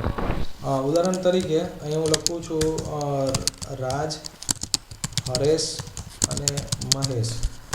એટલે આ કોલમના ડેટા થયા. એના માર્ક્સ લખું છું કે કમ્પ્યુટરના અંદર એના માર્ક્સ કેટલા છે અને મેથ્સના અંદર કેટલા છે અને સાયન્સના અંદર એના માર્ક્સ કેટલા છે. થોડું ફોર્મેટિંગ આપણે કરી નાખીએ જેથી કરીને જોવામાં સરળતા આવે, મજા આવે. અને આને આ રીતે હું બોર્ડર કરું છું. ધારો કે આના માર્ક્સ જે છે એ 10, 20 અને 30 છે કોમ્પ્યુટરના અંદર. અને આ 3 લોકોના માર્ક્સ છે 40, 50 અને 60. સાયન્સની અંદર જે માર્ક છે 70, 80 અને 90. હવે પ્રશ્ન શું કીધો છે કે રોના ડેટા કોલમમાં અને કોલમના ડેટા રોના અંદર. માની લો કે અહીંયા હું પેસ્ટ કરું છું તો એના માટે કેવી રીતના કરવાનું હોય છે? અહીંયા પેસ્ટ સ્પેશિયલમાં જવાનું અને આ ટ્રાન્સપોઝ નામનું જે ઓપ્શન છે તમારે સિલેક્ટ કરવાનું રહેશે. તો જે રોના ડેટા છે અહીં આપણે પેસ્ટ કરીએ, પેસ્ટ સ્પેશિયલ, ટ્રાન્સપોઝ અને ઓકે. તો તમે જોઈ શકો છો કે આ રો કહેવાય. આ જે છે અત્યારે હાઇલાઇટ મેં કરેલું છે એ રો કહેવાય. રોના ડેટા જે છે કોલમના અંદર જતા રહેશે. તેવી રીતે આ જે રો છે એના જે ડેટા છે એ એના પછીની કોલમના અંદર જતા રહેશે. રાજ 10, 40 અને 70 એટલે કે રોના ડેટા કોલમના અંદર રૂપાંતર થાય છે. હરેશ 20, 50, 80 જે રોના ડેટા છે એ ક્યાં ટ્રાન્સફર થાય છે? એ કોલમના અંદર ટ્રાન્સફર થાય છે. તો ટ્રાન્સપોઝની મદદથી આપણે આ એક્ટિવિટી કરી શકીએ છીએ. આને ડિલીટ કરું છું. ચાલો, પછી એક બીજું પણ હતું, એના અંદર હાઇપરલિંક, રો અને ઇન્ડેક્સ. હાઇપરલિંક કોને કહેવામાં આવે છે? પહેલું તો અહીંયા ગૂગલ લખું છું અને આ ઇન્સર્ટ કરવાનું આ હાઇપરલિંક. અને તમારે હાઇપરલિંક શું કરવું છે? ફાઇલ કરવી છે, ફોલ્ડર કરવું છે, ડોક્યુમેન્ટ કરવું છે, બરાબર? તો અહીંથી તમે હાઇપરલિંક કરી શકો છો. તમે કોઈ ડાયરેક્ટલી એડ્રેસ કરવા માગો છો તો એ એડ્રેસ પણ કરી શકો છો. એટલે તમે જ્યારે આના પર ક્લિક કરશો ત્યારે www.google.com એ ઓપન થશે. અત્યારે ટાઈમના અભાવે આપણે જોતા નથી. ત્યારબાદ નીચેનામાંથી કયું ફંક્શન લોજિકલ જવાબ ટ્રુ અથવા તો ફોલ્સ નથી? જવાબ આવશે ઇફ. કારણ કે નોટ હોય, ઓર હોય અને એન્ડ હોય, BCA, MCA, CIT વાળા સ્ટુડન્ટને વધારે ખ્યાલ આવશે. તો એ છે. હવે આગળ વધીએ.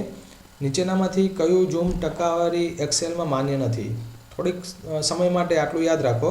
10, 100, 300 અને 500, 10, 100, 300 એન્ડ 500. એક્સેલના અંદર એ ઝૂમ માન્ય નથી. તો આપણે એક્સેલમાં જ ઓપન કરીને જોઈ લઈએ. જુઓ, 10 હતું એટલે 10 ઝૂમ માન્ય છે. પછી આઈ થિંક 100 હતું, એ 100 પણ માન્ય છે. એના પછી 300 હતું, એ 300 પણ લીગલ છે. એટલે આ 300 ઝૂમિંગ છે. અને છેલ્લે એક હતું 500. તો એક્સેલના અંદર ઘણી પરીક્ષામાં પૂછાયેલો પ્રશ્ન છે કે એક્સેલના અંદર ઝૂમિંગ જે છે એ છેલ્લું લેવલ કયું છે? તો 0થી ચાલુ થાય છે, 10થી ચાલુ થાય છે અને 400 એનું છેલ્લું લેવલ છે. અને આપણા મિડલ. તો જવાબ શું આવશે? 500. ત્યારબાદ VLOOKUP function use for find the related record. VLOOKUPનો ઉપયોગ આવડવો જોઈએ. આપણે જ્યારે જોઈ લઈએ VLOOKUPનો ઉપયોગ કેવી રીતના થાય. ધારો કે અહીંયા લખ્યું છે નેમ. અત્યારે આપણું ઉદાહરણ સિમ્પલ બને એના માટે 3 જ નામ લઈએ છીએ, રાજેશ, મહેશ અને જયેશ. અને તેમના સિટી લખીએ છીએ. સિટી જે છે રાજેશની રાજકોટ, મહેશની મુંબઈ અને જયેશની જયપુર. તો આમ કરીને આપણને એક ડેટા આપેલા છે અહીંયા આપણને, અને એને ટેબલમાં થોડા વ્યવસ્થિત ગોઠવી લઈએ. હવે માની લો કે આ તો 3 જ ડેટા લઈએ છીએ, પણ આવા 10 લાખ, લાખ, 2 લાખ રેકોર્ડ હોઈ શકે. અને મારે શું કરવું છે કે અહીંયા મારી પાસે નામ છે, ધારી લો કે આને આપણે VLOOKUP કરવું હોય તો આને આપણે કોઈક ઓર્ડરમાં સોર્ટિંગ કરીને રાખવા. સે ફોર એક્ઝામ્પલ Ctrl+B અને આપણે આને સોર્ટ કરી નાખીએ. Sort, Ctrl+Z. આમ સોર્ટ નહીં થાય, અને આપણે કસ્ટમ સોર્ટ કરવું પડશે. સોર્ટ કરી નાખ્યા. 1 કોલમ A. ઓકે. ડેટામાં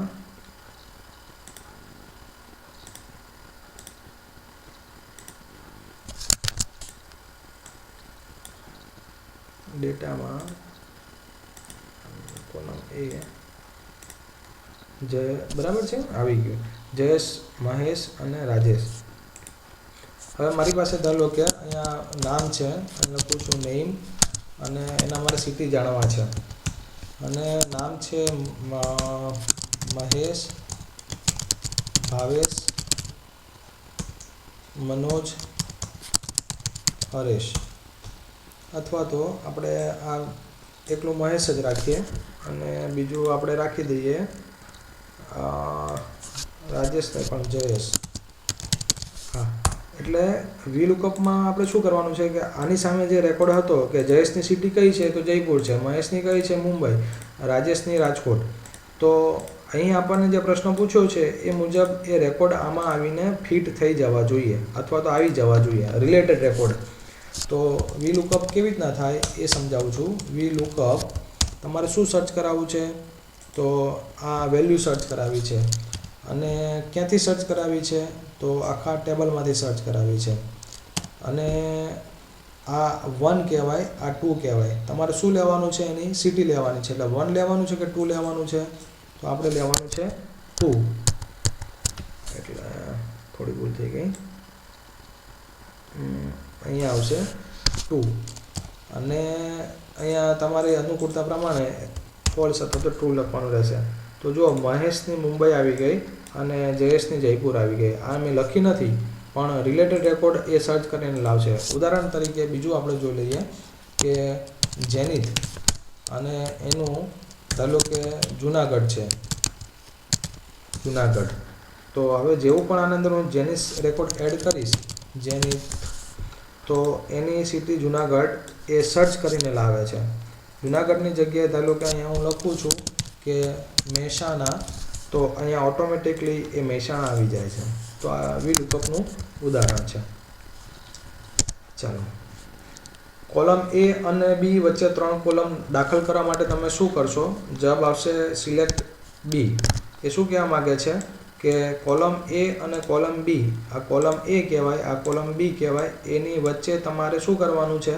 તો બીજી 3 કોલમ નાખવાની છે. તો જુઓ, અત્યારે હું કોને સિલેક્ટ કરું છું? B ને સિલેક્ટ કરું છું.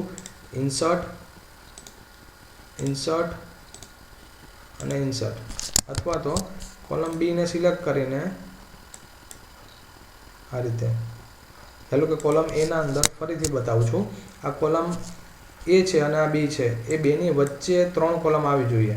એટલે અહીંયા લખ્યું છે નેમ અને અહીંયા લખ્યું છે સિટી. નામ અને સિટીની વચ્ચે 3 કોલમ આવી જોઈએ. તો એને B ને સિલેક્ટ કરું છું, આ એક, પછી અથવા તો હવે તમે B ને સિલેક્ટ કરશો તો વાંધો નથી, B અને B. એટલે જુઓ 3 કોલમ આવી ગઈ, એટલે જવાબ આવશે સિલેક્ટ B. એક ફંક્શનની અંદર રહેલા બીજા ફંક્શનને શું કહેવામાં આવે છે? એને નેસ્ટેડ ફંક્શન કહેવામાં આવે છે. Nested. BCA, MCA, BSc IT સ્ટુડન્ટને વધારે ખ્યાલ આવશે. એક ફંક્શન અત્યારે E છે, એના અંદર રહેલા બીજા ફંક્શનને શું કહેવામાં આવે છે? તો નેસ્ટેડ ફંક્શન કહેવામાં આવે છે. જ્યારે સેન્ડવિચ કરીને એવું ફંક્શન હોતું નથી, રાઉન્ડ ફંક્શનને. હિસાબી શૈલીમાં નકારાત્મક સંખ્યા પેરેન્થેસિસ દ્વારા બતાવવામાં આવે છે. એક્સેલમાં નીચેનામાંથી શું ભાગાકારનો પ્રતીક છે? A. કયું ફંક્શન માઇલને કિલોમીટરમાં રૂપાંતરિત કરે છે? જવાબ આવશે B. કન્વર્ટ. ચાલો આનું પ્રેક્ટિકલ જોઈ લઈએ આપણે. ધારો કે એક બાજુ તમને આપણને શું કીધું છે? કિલોમીટર, માઇલને કિલોમીટરમાં રૂપાંતર કરે છે. ધારો કે અહીં આપણને માઇલ આપ્યા છે અને આપણે કિલોમીટર શોધવાના છે. માઇલ આપણને આપ્યા છે 1, 2, 3, 4, 5, આવા માઇલ છે. એને આપણે કિલોમીટરમાં કન્વર્ટ કરવાના છે. તો કયું ફંક્શન્સ આવે છે? તો કન્વર્ટ આપણે હમણાં જોયું, COVERN, કન્વર્ટ. નંબર, હા, શેમાં કન્વર્ટ કરવાનું છે? તો કિલોમીટરમાં. ફ્રોમ યુનિટ, ના, 1 મિનિટ, અહીં લખવાનું થશે કન્વર્ટ બ્રેકેટના અંદર નંબર, એટલે કે આ એકને તમે કન્વર્ટ કરવા માગો છો. શેમાંથી? તો માઇલમાંથી. શેના અંદર કન્વર્ટ કરવા માગો છો? તો કિલોમીટરના અંદર. તો આ 1 માઇલ બરાબર 1.60 કિલોમીટર આશરે થાય. તો એ રીતનું છે. ચાલો અહીંયા 1 કરી નાખીશ, તો પાછું અહીંયા 1 પ્રમાણે આન્સર ચેક કરી લેવો, વેરિફિકેશન, ક્રોસ વેરિફિકેશન પર્પઝ. તો એવું તમે ઘણા બધા કન્વર્ઝેશન કરી શકો છો. ટાઈમને પણ બીજા ઓબ્જેક્ટના અંદર તમે કન્વર્ટ કરી શકો છો. સેલના અંદર વર્તમાન તારીખ દાખલ કરવી હોય તો શું કરશો? એ એમ કહેવા માગે છે, ધારો કે અત્યારે હું આને સિલેક્ટ કર્યું છે, આની અંદર આજની તારીખ નાખવી હોય તો શું આન્સર આવે? તો અત્યારે જો હું પ્રેસ કરું છું કંટ્રોલ સેમિકોલોન, એટલે તારીખ આવશે. કંટ્રોલ સેમિકોલોન, બરાબર. હવે આની સાથે એક પરીક્ષામાં એમ હતું કે આ સેલના અંદર ધારો કે આજનો સમય, અત્યારે જે સમય થયો હોય 5 વાગ્યા છે અને 3 સેકન્ડ થઈ છે અથવા તો મિનિટ થઈ છે, તો એ દાખલ કરવું હોય તો શું આવે? પસંદ કરેલ સેલને સુધારવા માટે કઈ શોર્ટકટ કી છે? ધારો કે આ મારો આ સેલ છે, આ પસંદ કરેલો સેલ છે. હવે એકની જગ્યાએ મારે 10 કરવા છે, તો કોમ્પ્યુટરના કીબોર્ડમાં રહેલી F2 ફંક્શન કી છે, જો સૌ પ્રથમ હશે F2 ઉપર પ્રેસ કરશો એટલે તમને અહીંયા હવે એડિટ કરવા માટે પૂછે છે. 1 ની જગ્યાએ તમે 10 કરશો તો તમે એડિટ કરી શકશો, એટલે F2 આવે છે. ત્યારબાદ ઓપન વર્કબુક સ્વિચ કરવા માટે કંટ્રોલ F6 શોર્ટકટ કી તમે ઉપયોગ કરી શકો છો. વર્ટિકલ પેજ બ્રેક કરવા માટે જવાબ આવશે A. એક એ કમ્પ્યુટર સાથે કોમ્યુનિકેશન મીડિયા મારફતે જાય છે અને સ્વતંત્ર કમ્પ્યુટર આવશે નેટવર્ક. જવાબ આવશે નેટવર્ક. તો અહીંયા જુઓ, આપણી પાસે આ કમ્પ્યુટર છે, આ બીજું કમ્પ્યુટર છે. તો આ બધા કમ્પ્યુટરને આપણે કોમ્યુનિકેશન મીડિયા કોને કહેવામાં આવે છે?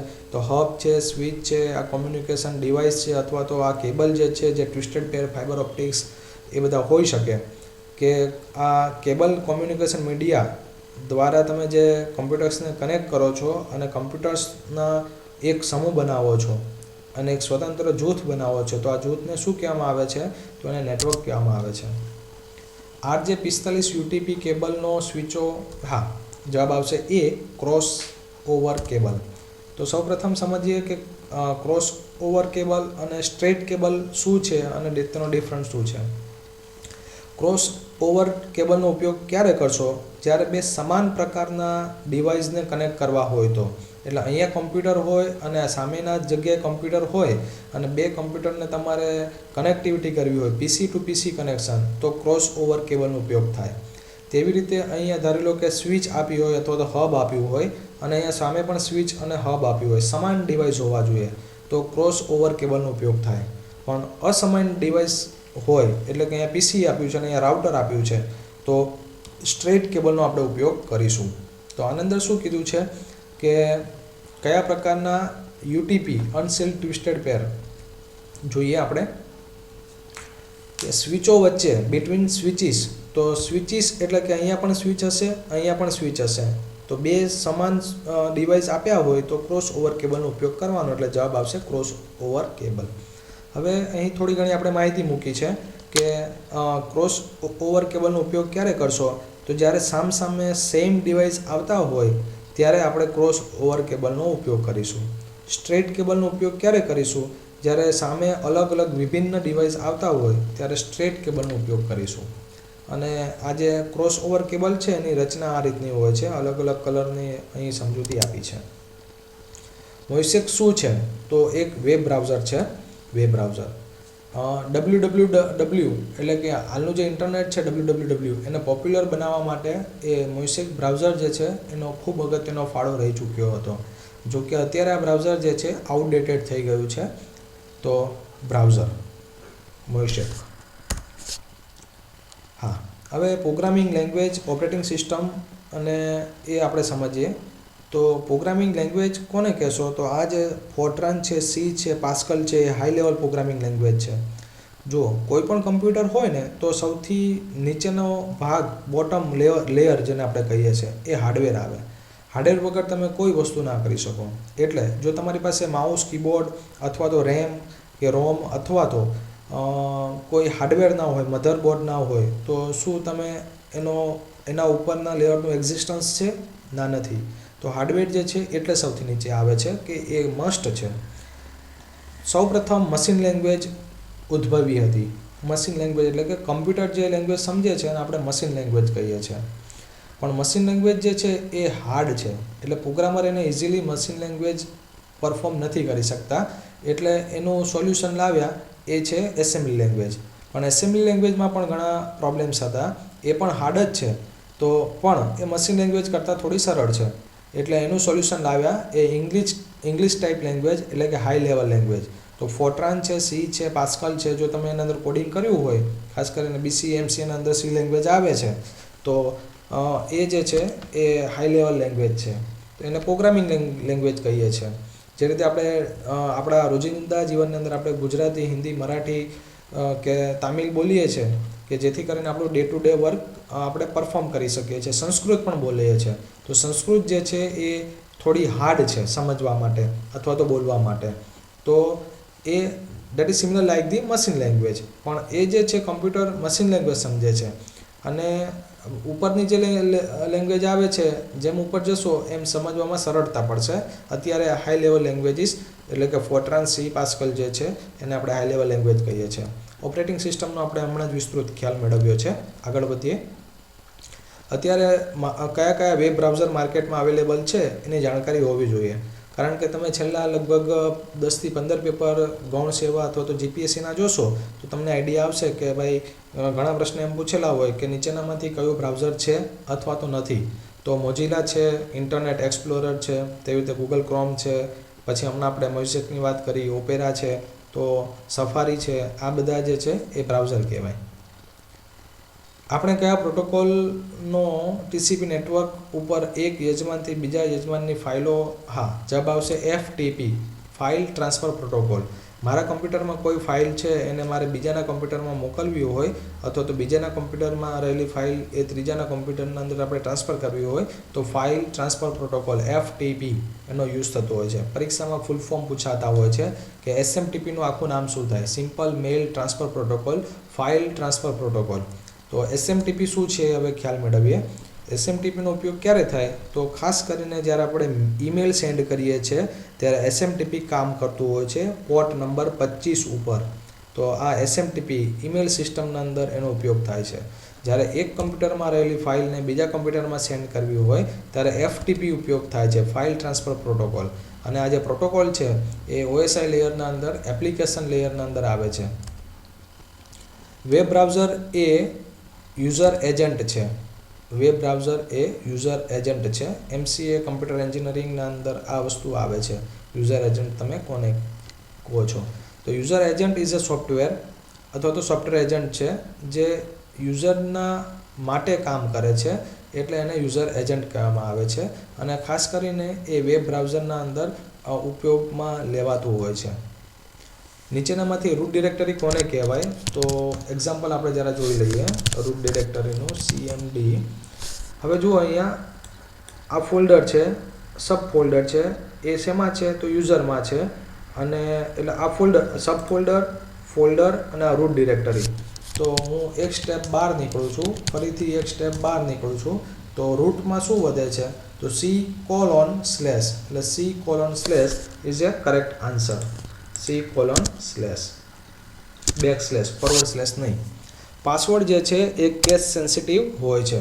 તો કેસ સેન્સિટિવ અને કેસ ઇનસેન્સિટિવ કોને કહેવામાં આવે છે? કેસ સેન્સિટિવ મીન્સ કે ધારી લો કે મેં મારો પાસવર્ડ આ રીતે રાખ્યો છે, હેપીમાં H કેપિટલ, એપલમાં A કેપિટલ, એ રીતનો મારો આ પાસવર્ડ છે, હેપી એપલ $. હવે આ મારો પાસવર્ડ થયો. હવે આ જ પાસવર્ડ જે છે હું આ રીતે મારા કોમ્પ્યુટરના અંદર પાસવર્ડ નાખું તો એ વેલિડ નથી, કારણ કે કેસ સેન્સિટિવ નથી. કેસ સેન્સિટિવ આપણે કોને કહીએ છીએ? કે જો અપર કેપિટલ હોય તો કેપિટલ જ જવું જોઈએ, સ્મોલ a અને કેપિટલ A એ બે ભલે આમ સેમ છે પણ એ અલગ છે. તો આ પહેલું હેપી એપલ $, લખ્યું છે એ બીજા હેપી એપલ $થી અલગ છે, અને બીજું હેપી એપલ $, છે એ ત્રીજા હેપી એપલ $થી અલગ છે. એટલે કે સ્મોલ a અને કેપિટલ A બે અલગ હોય તો એને આપણે કેસ સેન્સિટિવ કહીએ છીએ. એ પણ હોઈ શકે, P પણ હોઈ શકે, Z પણ હોઈ શકે. કહેવાનો મતલબ છે કે આ ત્રણ ભલે એક જ શબ્દ છે અને બોલવામાં પણ સરખા જ છે, પણ એ ત્રણેય અલગ છે, કારણ કે એના A કેપિટલ અલગ છે, એના બીજા કેરેક્ટર્સ અલગ છે, P છે. એટલે ખાસ કરીને કેસ સેન્સિટિવ જે છે પાસવર્ડના અંદર આપણે ઉપયોગ કરતા હોય છે એની વિગત પણ અહીં આપણને લખી છે. એટલે આ એની આ કોપી નથી, અને આ બીજા નંબર ઉપર જે લખ્યું છે એની કોપી આ ત્રીજા નંબરની નથી. ટ્વિસ્ટેડ પેરનો ઉપયોગ ટેલિકોમ્યુનિકેશનમાં થાય છે. ખાસ કરીને ટેલિફોન નેટવર્ક છે, તેવી રીતે તમારા ઘરના અંદર એક માની લો કે રાઉટર નાખ્યું છે અને તમારા કમ્પ્યુટરને રાઉટર દ્વારા કનેક્ટ કરવાનું છે કેબલ દ્વારા, તો ખાસ કરીને ટ્વિસ્ટેડ પેરનો ઉપયોગ થતો હોય છે. અને ટ્વિસ્ટેડ પેર આપણે નજીકના અંતરમાં અથવા તો એક જ બિલ્ડિંગમાં રહેલા કમ્પ્યુટર્સને કનેક્ટ કરવા હોય, લેબ તમારા કમ્પ્યુટરની લેબ હોય તો ત્યાં પણ બે કમ્પ્યુટરને કનેક્ટ કરવા માટે ટ્વિસ્ટેડ પેર કેબલનો ઉપયોગ થાય છે. એ સિવાય ફાઇબર ઓપ્ટિક્સ કેબલ આવે છે, કોએક્સિયલ કેબલ આવે છે. પણ ફાઇબર ઓપ્ટિક્સ કેબલ જે છે એની ગુણવત્તા સારી હોય છે પણ તે મોંઘા હોય છે, અને દૂર સુધી કનેક્ટિવિટી કરવી હોય તો આપણે ફાઇબર ઓપ્ટિક્સ કેબલનો ઉપયોગ કરીએ છીએ. લાંબા અંતર સુધી ડેટા ટ્રાન્સફર કરવા હોય અને એ પણ કોઈ અડચણ વગર, તો ટ્વિસ્ટેડ પેરનો ઉપયોગ ના કરતા ફાઇબર ઓપ્ટિક્સ પેર અથવા તો ફાઇબર ઓપ્ટિક્સ કેબલનો ઉપયોગ થાય છે.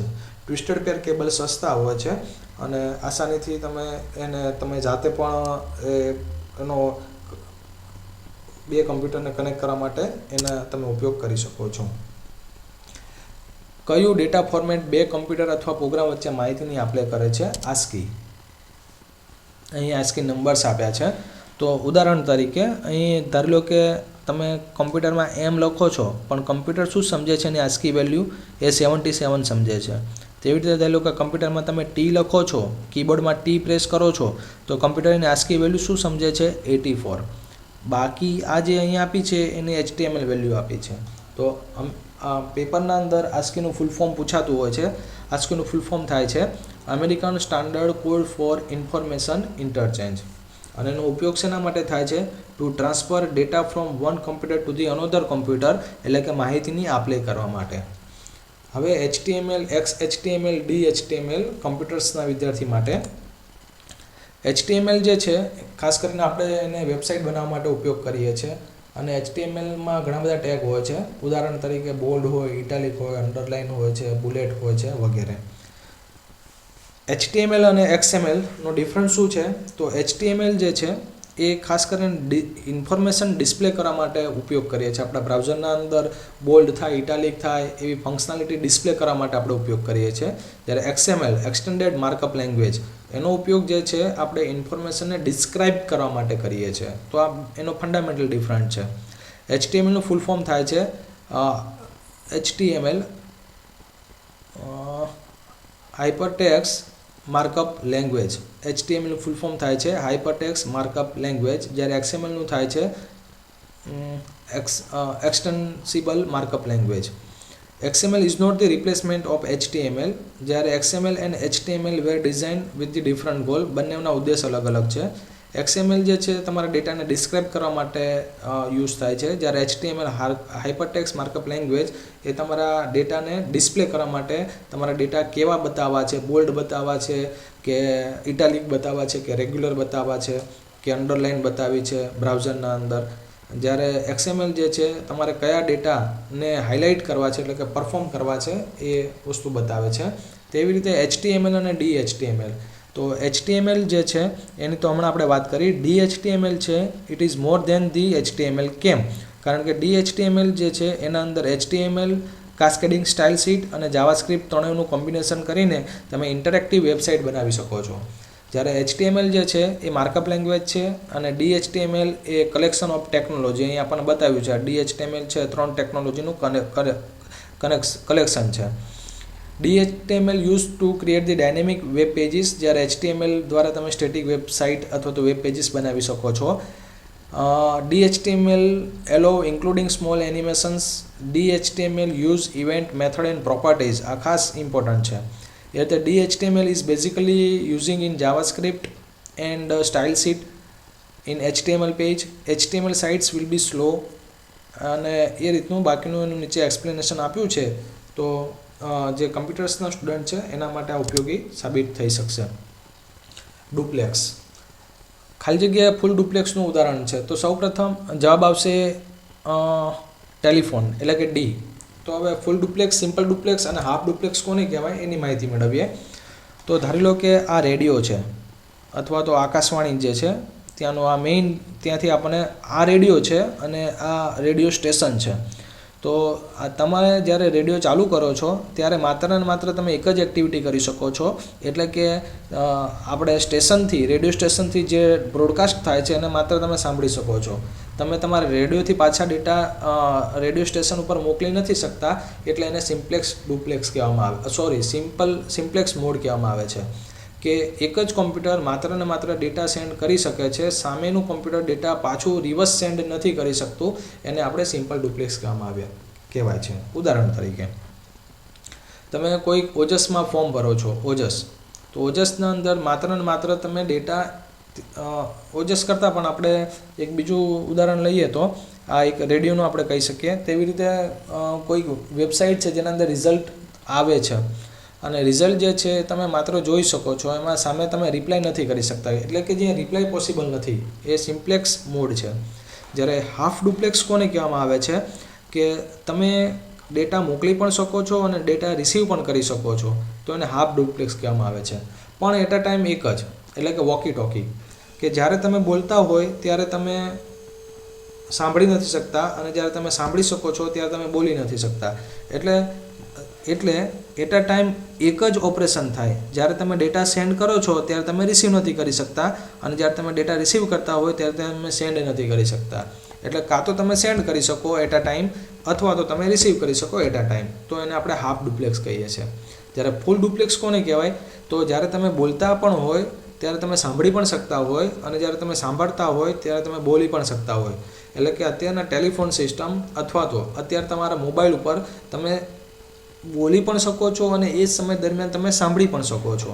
એટલે ટેલિફોન જે છે ફૂલ ડુપ્લેક્સનું ઉદાહરણ છે, જ્યારે વોકી ટોકીઝ જે છે એ ફૂલ ડુપ્લેક્સનું ઉદાહરણ નથી, કારણ કે તમે જ્યારે ડેટા સેન્ડ કરતા હોય અથવા તો બોલતા હોય ત્યારે તમે સાંભળી નથી શકતા અને સાંભળતા હોય ત્યારે બોલી નથી શકતા. આ એનું કારણ છે. અહીં હું તમને એક પ્રશ્ન આના પછી આપું છું. તો એનું ઇંગ્લિશના અંદર કન્ટેન્ટ લખ્યું છે કે વોકી ટોકી છે એ 2-વે રેડિયો છે, પણ એટ અ ટાઈમ તમે લિસન અને ટોક બે પેરેલલ અથવા તો સાથે નથી કરી શકતા, એટલે એને હાફ ડુપ્લેક્સ કહેવામાં આવે છે. પણ ટેલિફોનના અંદર તમે એટ અ ટાઈમ બંને એક્ટિવિટી કરી શકો છો. તમે બોલી પણ શકો છો અને સાંભળી પણ શકો છો. Listen and talk simultaneously. બરાબર. હવે આ ઉદાહરણ દ્વારા તમને જે સમજાય એ આ પ્રશ્નનો જવાબ કાં તો સિમ્પલ ડુપ્લેક્સ હોઈ શકે, હાફ ડુપ્લેક્સ હોઈ શકે અથવા તો ફૂલ ડુપ્લેક્સ હોઈ શકે. આ પ્રશ્નનો જવાબ આ વિડીયોના નીચેના યુટ્યુબ કોમેન્ટ સેક્શનના અંદર જવાબ આપવા વિનંતી. ફૂલ ડુપ્લેક્સ, હાફ ડુપ્લેક્સ કે સિમ્પલ ડુપ્લેક્સ. આ ફિગર દ્વારા તમને જે સમજાય એ પ્રમાણે તમારે સમજીને જવાબ આપવાનો રહેશે. માહિતી સંચારને કાબૂમાં રાખવાના નિયમોને પ્રોટોકોલ કહેવામાં આવે છે. કમ્પ્યુટર્સના વિદ્યાર્થી માટે કે પ્રોટોકોલ શું છે? It is a set of rules and procedure to transmit the data between two computers. કે કેવી રીતે કે બે કોમ્પ્યુટર જે છે એ નેટવર્કની અંદર કેવી રીતે સંકળાશે, કેવી રીતના એકબીજાને ડેટા ટ્રાન્સફર કરશે, કેટલી ડેટા રેટે ડેટા ટ્રાન્સફર કરશે અને ક્યાં સુધી ડેટા ટ્રાન્સફર કરશે. તો એ પ્રોટોકોલ દ્વારા નક્કી થતું હોય છે. જ્યારે ટોપોલોજી કોને કહેવામાં આવે છે આ પ્રશ્ન પણ પૂછાતો હોય છે. તો આ જે તમને કુંડળ આપ્યા છે એ કમ્પ્યુટર્સ છે એમ સમજો. તો જો એક બસ એટલે કે એક કેબલ દ્વારા, કોઈ કોમન કેબલ દ્વારા જ્યારે કોમ્પ્યુટર એકબીજા સાથે કનેક્ટેડ થાય છે તો એને બસ ટોપોલોજી કહેવામાં આવે છે. તમારા કમ્પ્યુટર્સ જે છે એ આ રીતના ગોઠવાયેલા હોય અને આ રીતે એકબીજા સાથે કનેક્ટેડ હોય તો એને રિંગ ટોપોલોજી કહેવામાં આવે છે. ધારી લો કે કોઈ કોમ્પ્યુટર સેન્ટરમાં મેઇન કોમ્પ્યુટર પડેલું છે અને એની સાથે આજુબાજુમાં રહેલા કોમ્પ્યુટર્સ આ રીતના કનેક્ટેડ થાય છે ડાયરેક્ટલી. એટલે કે ક્લાયન્ટ કમ્પ્યુટર જે છે સર્વર સાથે ડાયરેક્ટલી કનેક્ટ થાય છે તો એને સ્ટાર ટોપોલોજી કહેવામાં આવે છે. આ સ્ટાર ટોપોલોજીને એક્સટેન્ડ કરી છે એટલે એક્સટેન્ડેડ સ્ટાર કહેવામાં આવે છે. આ હાયરાર્કી છે. બરાબર. અને આ મેશ ટોપોલોજી છે કે ગમે તેમ અથવા તો કોમ્બિનેશન છે. તો આ ટોપોલોજીની વાત થઈ. Frequency, bandwidth. જેટલી બેન્ડવિડ્થ સારી એ પ્રમાણે તમે સારા ડેટા રેટથી તમે ડેટા ટ્રાન્સફર કરી શકો. જે બીટ, એ રીતે બીટ જે છે એમાં બે પોસિબલ વેલ્યુ હોઈ શકે, 1 and 0. હાઈ લેવલ સી ભાષાની શોધ કોણે કરી હતી? જવાબ આવશે ડી, ડેનિસ રિચી. આ એની પ્રોફાઇલ છે, વાંચી જવી. એના સિવાય બાકીના જે 3 વ્યક્તિના નામ છે એ, બી અને સી, ત્રણે કમ્પ્યુટર સાયન્ટિસ્ટ છે. ચોક્કસ ક્રિયાઓ કરવા માટે રચેલા પ્રોગ્રામને શું કહેવામાં આવે છે? ચોક્કસ ક્રિયાઓ કરવા રચેલા પ્રોગ્રામને એપ્લિકેશન સોફ્ટવેર કહેવામાં આવે છે. હવે એપ્લિકેશન સોફ્ટવેરમાં 2-3 એક્ઝામ્પલ આપું. એપ્લિકેશન સોફ્ટવેરના અંદર પેઇન્ટ આવે, એપ્લિકેશન સોફ્ટવેરના અંદર વર્ડ આવે, એપ્લિકેશન સોફ્ટવેરના અંદર મોઝિલા બ્રાઉઝર આવે. તો બ્રાઉઝર જે છે એ ચોક્કસ પ્રકારની ક્રિયા કરે છે કે તમારા ઇન્ટરનેટ ઉપર રહેલા સર્વરમાં રહેલા તમારા પેજીસને તમે એક્સેસ કરી શકો. એ એટલું જ કામ કરે, બીજું ના કરે. એના અંદર તમે કંઈ ડ્રાફ્ટિંગ ના કરી શકો, વર્ડ ડોક્યુમેન્ટ ના કરી શકો. તેવી રીતે MS ઓફિસ જે છે એ પણ એપ્લિકેશન સોફ્ટવેર છે કે એક્સેલના અંદર તમે કોઈ ગાણિતિક ક્રિયાઓ કરી શકો છો અથવા તો એ રીતનો પ્રોગ્રામ્સ બનાવી શકો છો. પાવર પોઈન્ટના અંદર તમે પ્રેઝન્ટેશન સરસ મજાનું તૈયાર કરી શકો છો. તો પાવર પોઈન્ટનો એક ચોક્કસ ઉપયોગ છે, ચોક્કસ ક્રિયા છે. તેવી રીતે મોઝિલા બ્રાઉઝરની એક ચોક્કસ ક્રિયા છે. તો એ ચોક્કસ ક્રિયા કરવા માટે રચેલા પ્રોગ્રામને આપણે એપ્લિકેશન સોફ્ટવેર કહીએ છીએ. એટલે એપ્લિકેશન સોફ્ટવેર વર્ડ પ્રોસેસિંગ છે, કોઈ ગેમ છે, સ્પ્રેડશીટ છે, તેવી રીતે કોઈ ગ્રાફિક્સ ટૂલ છે, ડેટાબેઝ છે કે કોમ્યુનિકેશન છે. હવે સિસ્ટમ સોફ્ટવેર કોને કહેવામાં આવે છે? તો સિસ્ટમ સોફ્ટવેર જે છે કે જેની વગર તમે એપ્લિકેશન સોફ્ટવેર પરફોર્મ ના કરી શકો.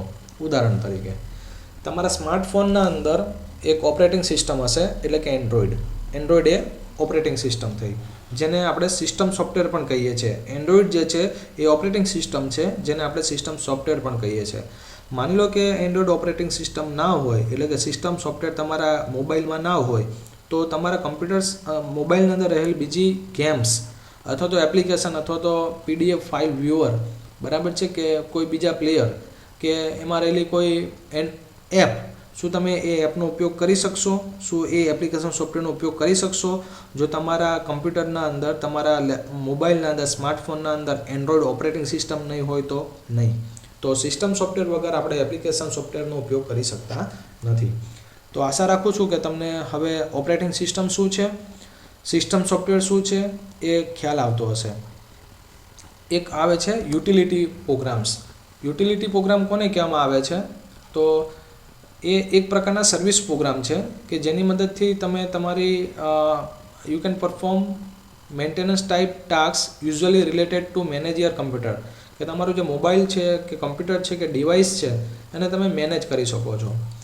ઉદાહરણ તરીકે વિન્ડોઝ એક્સપ્લોરર છે, તમે વિન્ડોઝ એક્સપ્લોરર છે, ડિસ્ક ક્લીનઅપ છે, ડિસ્ક ફ્રેગમેન્ટેશન છે. ખાસ કરીને આ સ્ટાર્ટ મેનુ અંદર તમે જાઓ તો એના અંદર તમને જોવા મળે, ઓલ પ્રોગ્રામમાં જાઓ એટલે અહીંયા ડિસ્ક ફ્રેગમેન્ટેશન છે કે એ બધા જે પ્રોગ્રામ્સ છે તમને જોવા ત્યાંથી મળી શકે, બરાબર છે. એસેસરીની અંદર આવે તો આમાં ક્યાંક હશે ડિસ્ક ફ્રેગમેન્ટેશન અને સ્ટિકી નોટ છે, અથવા તો તમે અહીંયા લખશો તો પણ મળશે ડિસ્ક ફ્રેગમેન્ટેશન અથવા તો ડિસ્ક ક્લીનઅપ છે.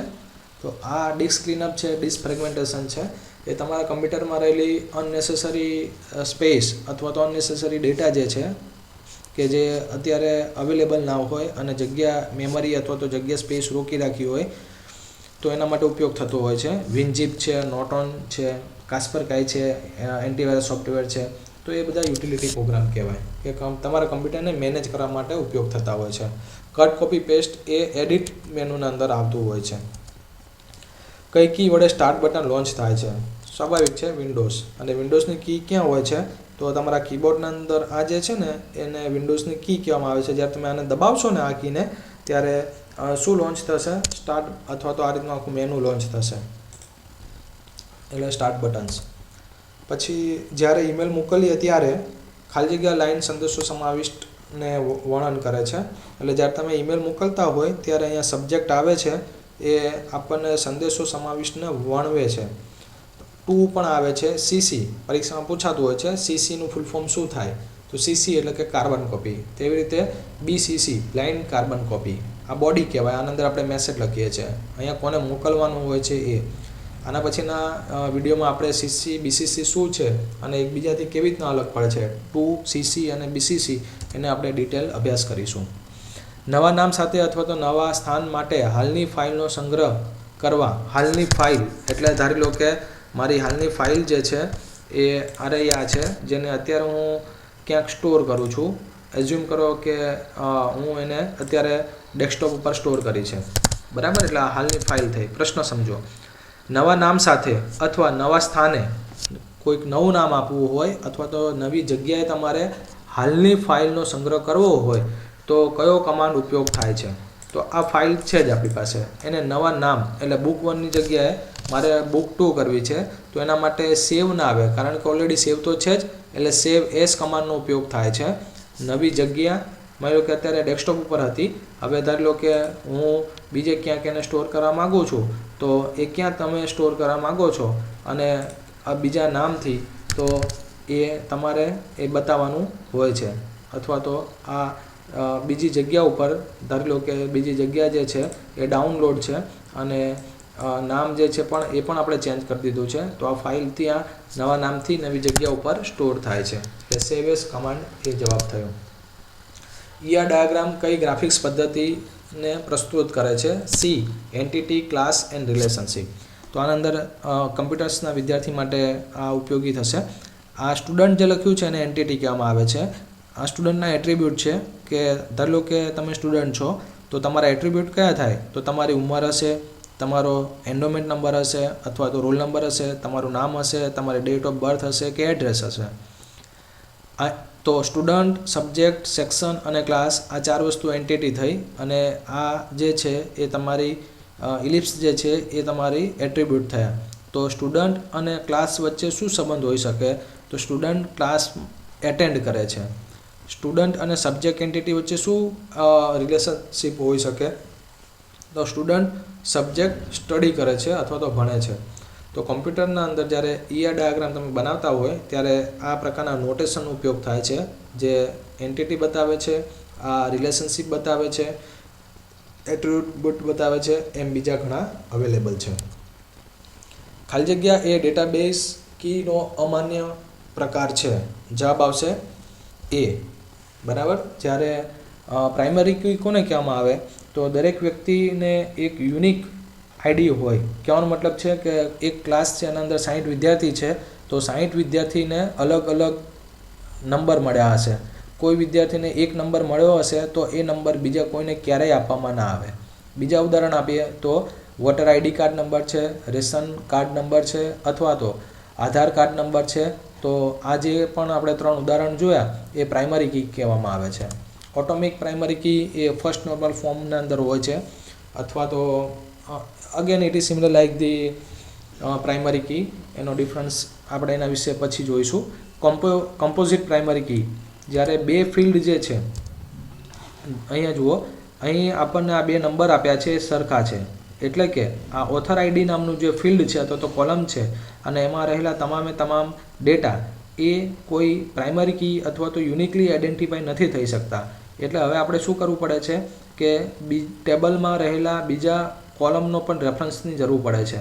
એટલે જ્યારે એકથી વધુ ફિલ્ડનો ઉપયોગ કરીને પ્રાઇમરી કી બનાવવામાં આવે તો તેને આપણે પ્રાઇમરી કી કહીએ છીએ. તો હવે જ્યારે 213, 46 અને આ 15 સાથે ટાઇટલ કીને આપણે 2 ફિલ્ડનો ઉપયોગ કરીએ, એવી રીતે આ બીજા રેકોર્ડ માટે આપણે આ 2 ફિલ્ડનો ઉપયોગ કરીએ તો હવે 2 રેકોર્ડ યુનિકલી આઈડેન્ટિફાઈ થશે. કારણ કે આ 2 વેલ્યુ ભલે સેમ છે, પણ આ ટાઇટલ આઈડી બંનેના અલગ છે, તો એને આપણે કમ્પોઝિટ કી કહીએ છીએ. મલ્ટી પ્રોગ્રામિંગ અને મલ્ટીટાસ્કિંગ એ પર્યાય છે. જવાબ આવશે નેવર. કારણ કે મલ્ટી પ્રોગ્રામિંગ કોને કહેવાય? તો ધારી લો કે આ કમ્પ્યુટરના અંદર મેમરીના અંદર એકથી વધુ પ્રોગ્રામ એ સ્ટોર કરી શકે છે, પણ એટ અ ટાઈમ એક જ પ્રોગ્રામ એક્ઝિક્યુટ કરે છે, એને આપણે મલ્ટી પ્રોગ્રામિંગ કહીએ છીએ. ઉદાહરણ તરીકે મારી પાસે અત્યારે 3 પ્રોગ્રામ છે, કમ્પ્યુટરમાં સ્ટોર છે, મેમરીમાં સ્ટોર છે, પણ જ્યારે રન કરવાનો પ્રશ્ન આવશે ત્યારે જ્યારે પ્રોગ્રામ એ એક્ઝિક્યુટ થતો હશે ત્યારે બી અને સી વેઇટ કરતા હશે, એટલે એ એક્ઝિક્યુટ નહીં થાય. ધારી લો કે અત્યારે પ્રોગ્રામ બી એક્ઝિક્યુટ થાય છે, તો એ સમય દરમિયાન પ્રોગ્રામ એ અને પ્રોગ્રામ સી, અન્ય પ્રોગ્રામ એ વેઇટિંગ સ્ટેટના અંદર હશે. બરાબર. એટલે એક જ સમયે કાં તો એ રન થતો હશે, કાં તો બી રન થતો હશે, કાં તો સી રન થતો હશે. બાકીના જે પ્રોગ્રામ છે એ સમય દરમિયાન પરફોર્મ નહીં થતા હોય, એને આપણે મલ્ટી પ્રોગ્રામિંગ કહીએ છીએ. એટલે કાં તો પ્રોગ્રામ એ રન થતો હોય તો બાકીના તમામ પ્રોગ્રામ અત્યારે હોલ્ટમાં હશે. જ્યારે મલ્ટીટાસ્કિંગ કોને કહેવામાં આવે છે? તો ઉદાહરણ તરીકે નોન ટેકનિકલ, જ્યારે તમે સોંગ સાંભળતા હોય ત્યારે તમે કંઈક બીજી વસ્તુ કોમ્પ્યુટરમાં નિહાળી પણ શકતા હોવ છો, અને સાથે સાથે એનું ગ્રહણ પણ કરી શકતા હોવ છો, અથવા તો સમજી પણ શકતા હોવ છો. એટલે કે તમે અહીં 3 એક્ટિવિટી સાથે કરો છો, એક સાંભળવાની, એક જોવાની અને એક સમજવાની. તો આને મલ્ટીટાસ્કિંગ કહેવામાં આવે છે. તો મલ્ટીટાસ્કિંગ કોમ્પ્યુટરમાં પણ પોસિબલ છે. મલ્ટી પ્રોગ્રામિંગ, તો શું આ મલ્ટી પ્રોગ્રામિંગ અને આ મલ્ટીટાસ્કિંગ 2 સરખા છે? તો ક્યારેય નહીં. બરાબર. અને આજનો છેલ્લો પ્રશ્ન, કમ્પ્યુટર એક મશીન અને અન્ય તમામ સાધનો સાથે જે સંકળાયેલા છે તે સી રીતે ઓળખાય છે? એટલે જવાબ આવશે હાર્ડવેર. કોમ્પ્યુટર મશીન એટલે કે કોમ્પ્યુટર મશીન, અને અન્ય તમામ સાધનો એટલે અન્ય તમામ સાધનો, આ બધા અન્ય તમામ સાધનો એ એકબીજા સાથે સંકળાયેલા છે એને હાર્ડવેર કહેવામાં આવે છે. બરાબર છે. અન્ય તમામ સાધનોમાં શું આવે? તો એક એનું મોનિટર આવે, મધરબોર્ડ આવે, CPU આવે, રેમ આવે, એ રીતના બાકીના બધા આમાં સમજાવ્યા છે. જો આપને આ વિડીયો પસંદ પડ્યો હોય તો જરૂરથી એક શેર અને એક લાઇક કરવા વિનંતી. આ આસિસ્ટન્ટ રજિસ્ટ્રાર જે પરીક્ષા હતી એના આપણે જે પ્રશ્નો જોયા 61 to 120, એના આન્સર કી મુજબ આપણે આ વિડીયો સોલ્યુશન બનાવ્યું છે. તારીખ 28/12/2016 સુધી અમારા વિડીયોની એક યાદી જે આપ સ્ક્રીન ઉપર નિહાળી શકો છો. આ માહિતી બનાવવા માટે વિકિપીડિયા તેમજ અન્ય બીજી ઘણી વેબસાઇટનો ઉપયોગ કરેલ છે. આવનારી પરીક્ષા માટેના વિડીયો અથવા તો જૂના તેમજ નવા જે વિડીયો અમે અપલોડ કરીશું એ તમામે તમામ વિડીયો મેળવવા માટે અમારી આ યુટ્યુબ ચેનલના અંદર ફ્રી સબસ્ક્રાઈબ આપ કરાવી શકો છો. સબસ્ક્રાઈબ કરાવ્યા બાદ હવે પછી જે નવા વિડીયો અપલોડ કરીશું એની જાણકારી આપને આપના મેલ એકાઉન્ટના અંદર સૌપ્રથમ તાત્કાલિક થઈ જશે. તે ઉપરાંત આપને અન્ય કોઈ વિડીયોની જરૂર હોય તો તે બાબતે અમને એક રિક્વેસ્ટ ઈમેલ કરી શકો છો. રિક્વેસ્ટ ઈમેલ કરવા માટે અમારું ઈમેલ એડ્રેસ નોંધી લેશો. અમારું ઈમેલ આઈડી છે icangetjob@gmail.com. અમારી અનુકૂળતા પ્રમાણે આપને વિડીયો પહોંચતા કરીશું. અને આ ઉપરાંત તાત્કાલિક આપને અમારી સાઇટમાં રહેલું તમામે તમામ સંપૂર્ણ મટીરિયલ્સ મેળવવું હોય તો આપ www.icangetjob.com/registration.php ઉપર જઈને રજિસ્ટ્રેશન કરાવવાનું રહેશે. રજિસ્ટ્રેશન કરાવ્યા બાદ આપના મેલ એકાઉન્ટના અંદર એક ઈમેલ આવશે વેરિફિકેશન બાબતનો. એના ઉપર એ લિંક ઉપર ક્લિક કરીને કરશો ત્યારે આપનું ઈમેલ એકાઉન્ટ વેરીફાઈ થશે અને ત્યારબાદ 3 થી 5 મિનિટના અંદર અમારી સાઇટમાં રહેલું સંપૂર્ણ તમામ પ્રકારનું સાહિત્ય આપને ઈમેલ થઈ જશે. જો આપને આ વિડીયો પસંદ પડ્યો હોય તો જરૂરથી આપના ફ્રેન્ડ્સને આપના સર્કલમાં, ફેસબુકમાં, વોટ્સઅપમાં આ વિડીયો શેર કરવા માટે આપને એક રિક્વેસ્ટ છે. વિડીયો ગમ્યો હોય તો શેર અને લાઇક કરવા વિનંતી. આ ઉપરાંત PSI, તલાટી, ગ્રામ સેવક, junior clerk, female health worker, GPSCની વિવિધ પરીક્ષા તેમજ કમ્પ્યુટર ટેસ્ટના અમે તમામ વિડીયો બનાવીએ છીએ. આ તમામ વિડીયો મેળવવા માટે જરૂરથી અમારી આ યુટ્યુબ ચેનલમાં ફ્રી સબસ્ક્રાઈબ કરવા વિનંતી. આ ઉપરાંત અમારી વેબસાઇટમાં રહેલું સંપૂર્ણ માહિતી અને સાહિત્ય મેળવવા માટે અમને મેઇલ કરો. અમારો મેલ આઈડી છે icangetjob@gmail.com. આ વિડીયો જોવા બદલ આભાર. ધન્યવાદ.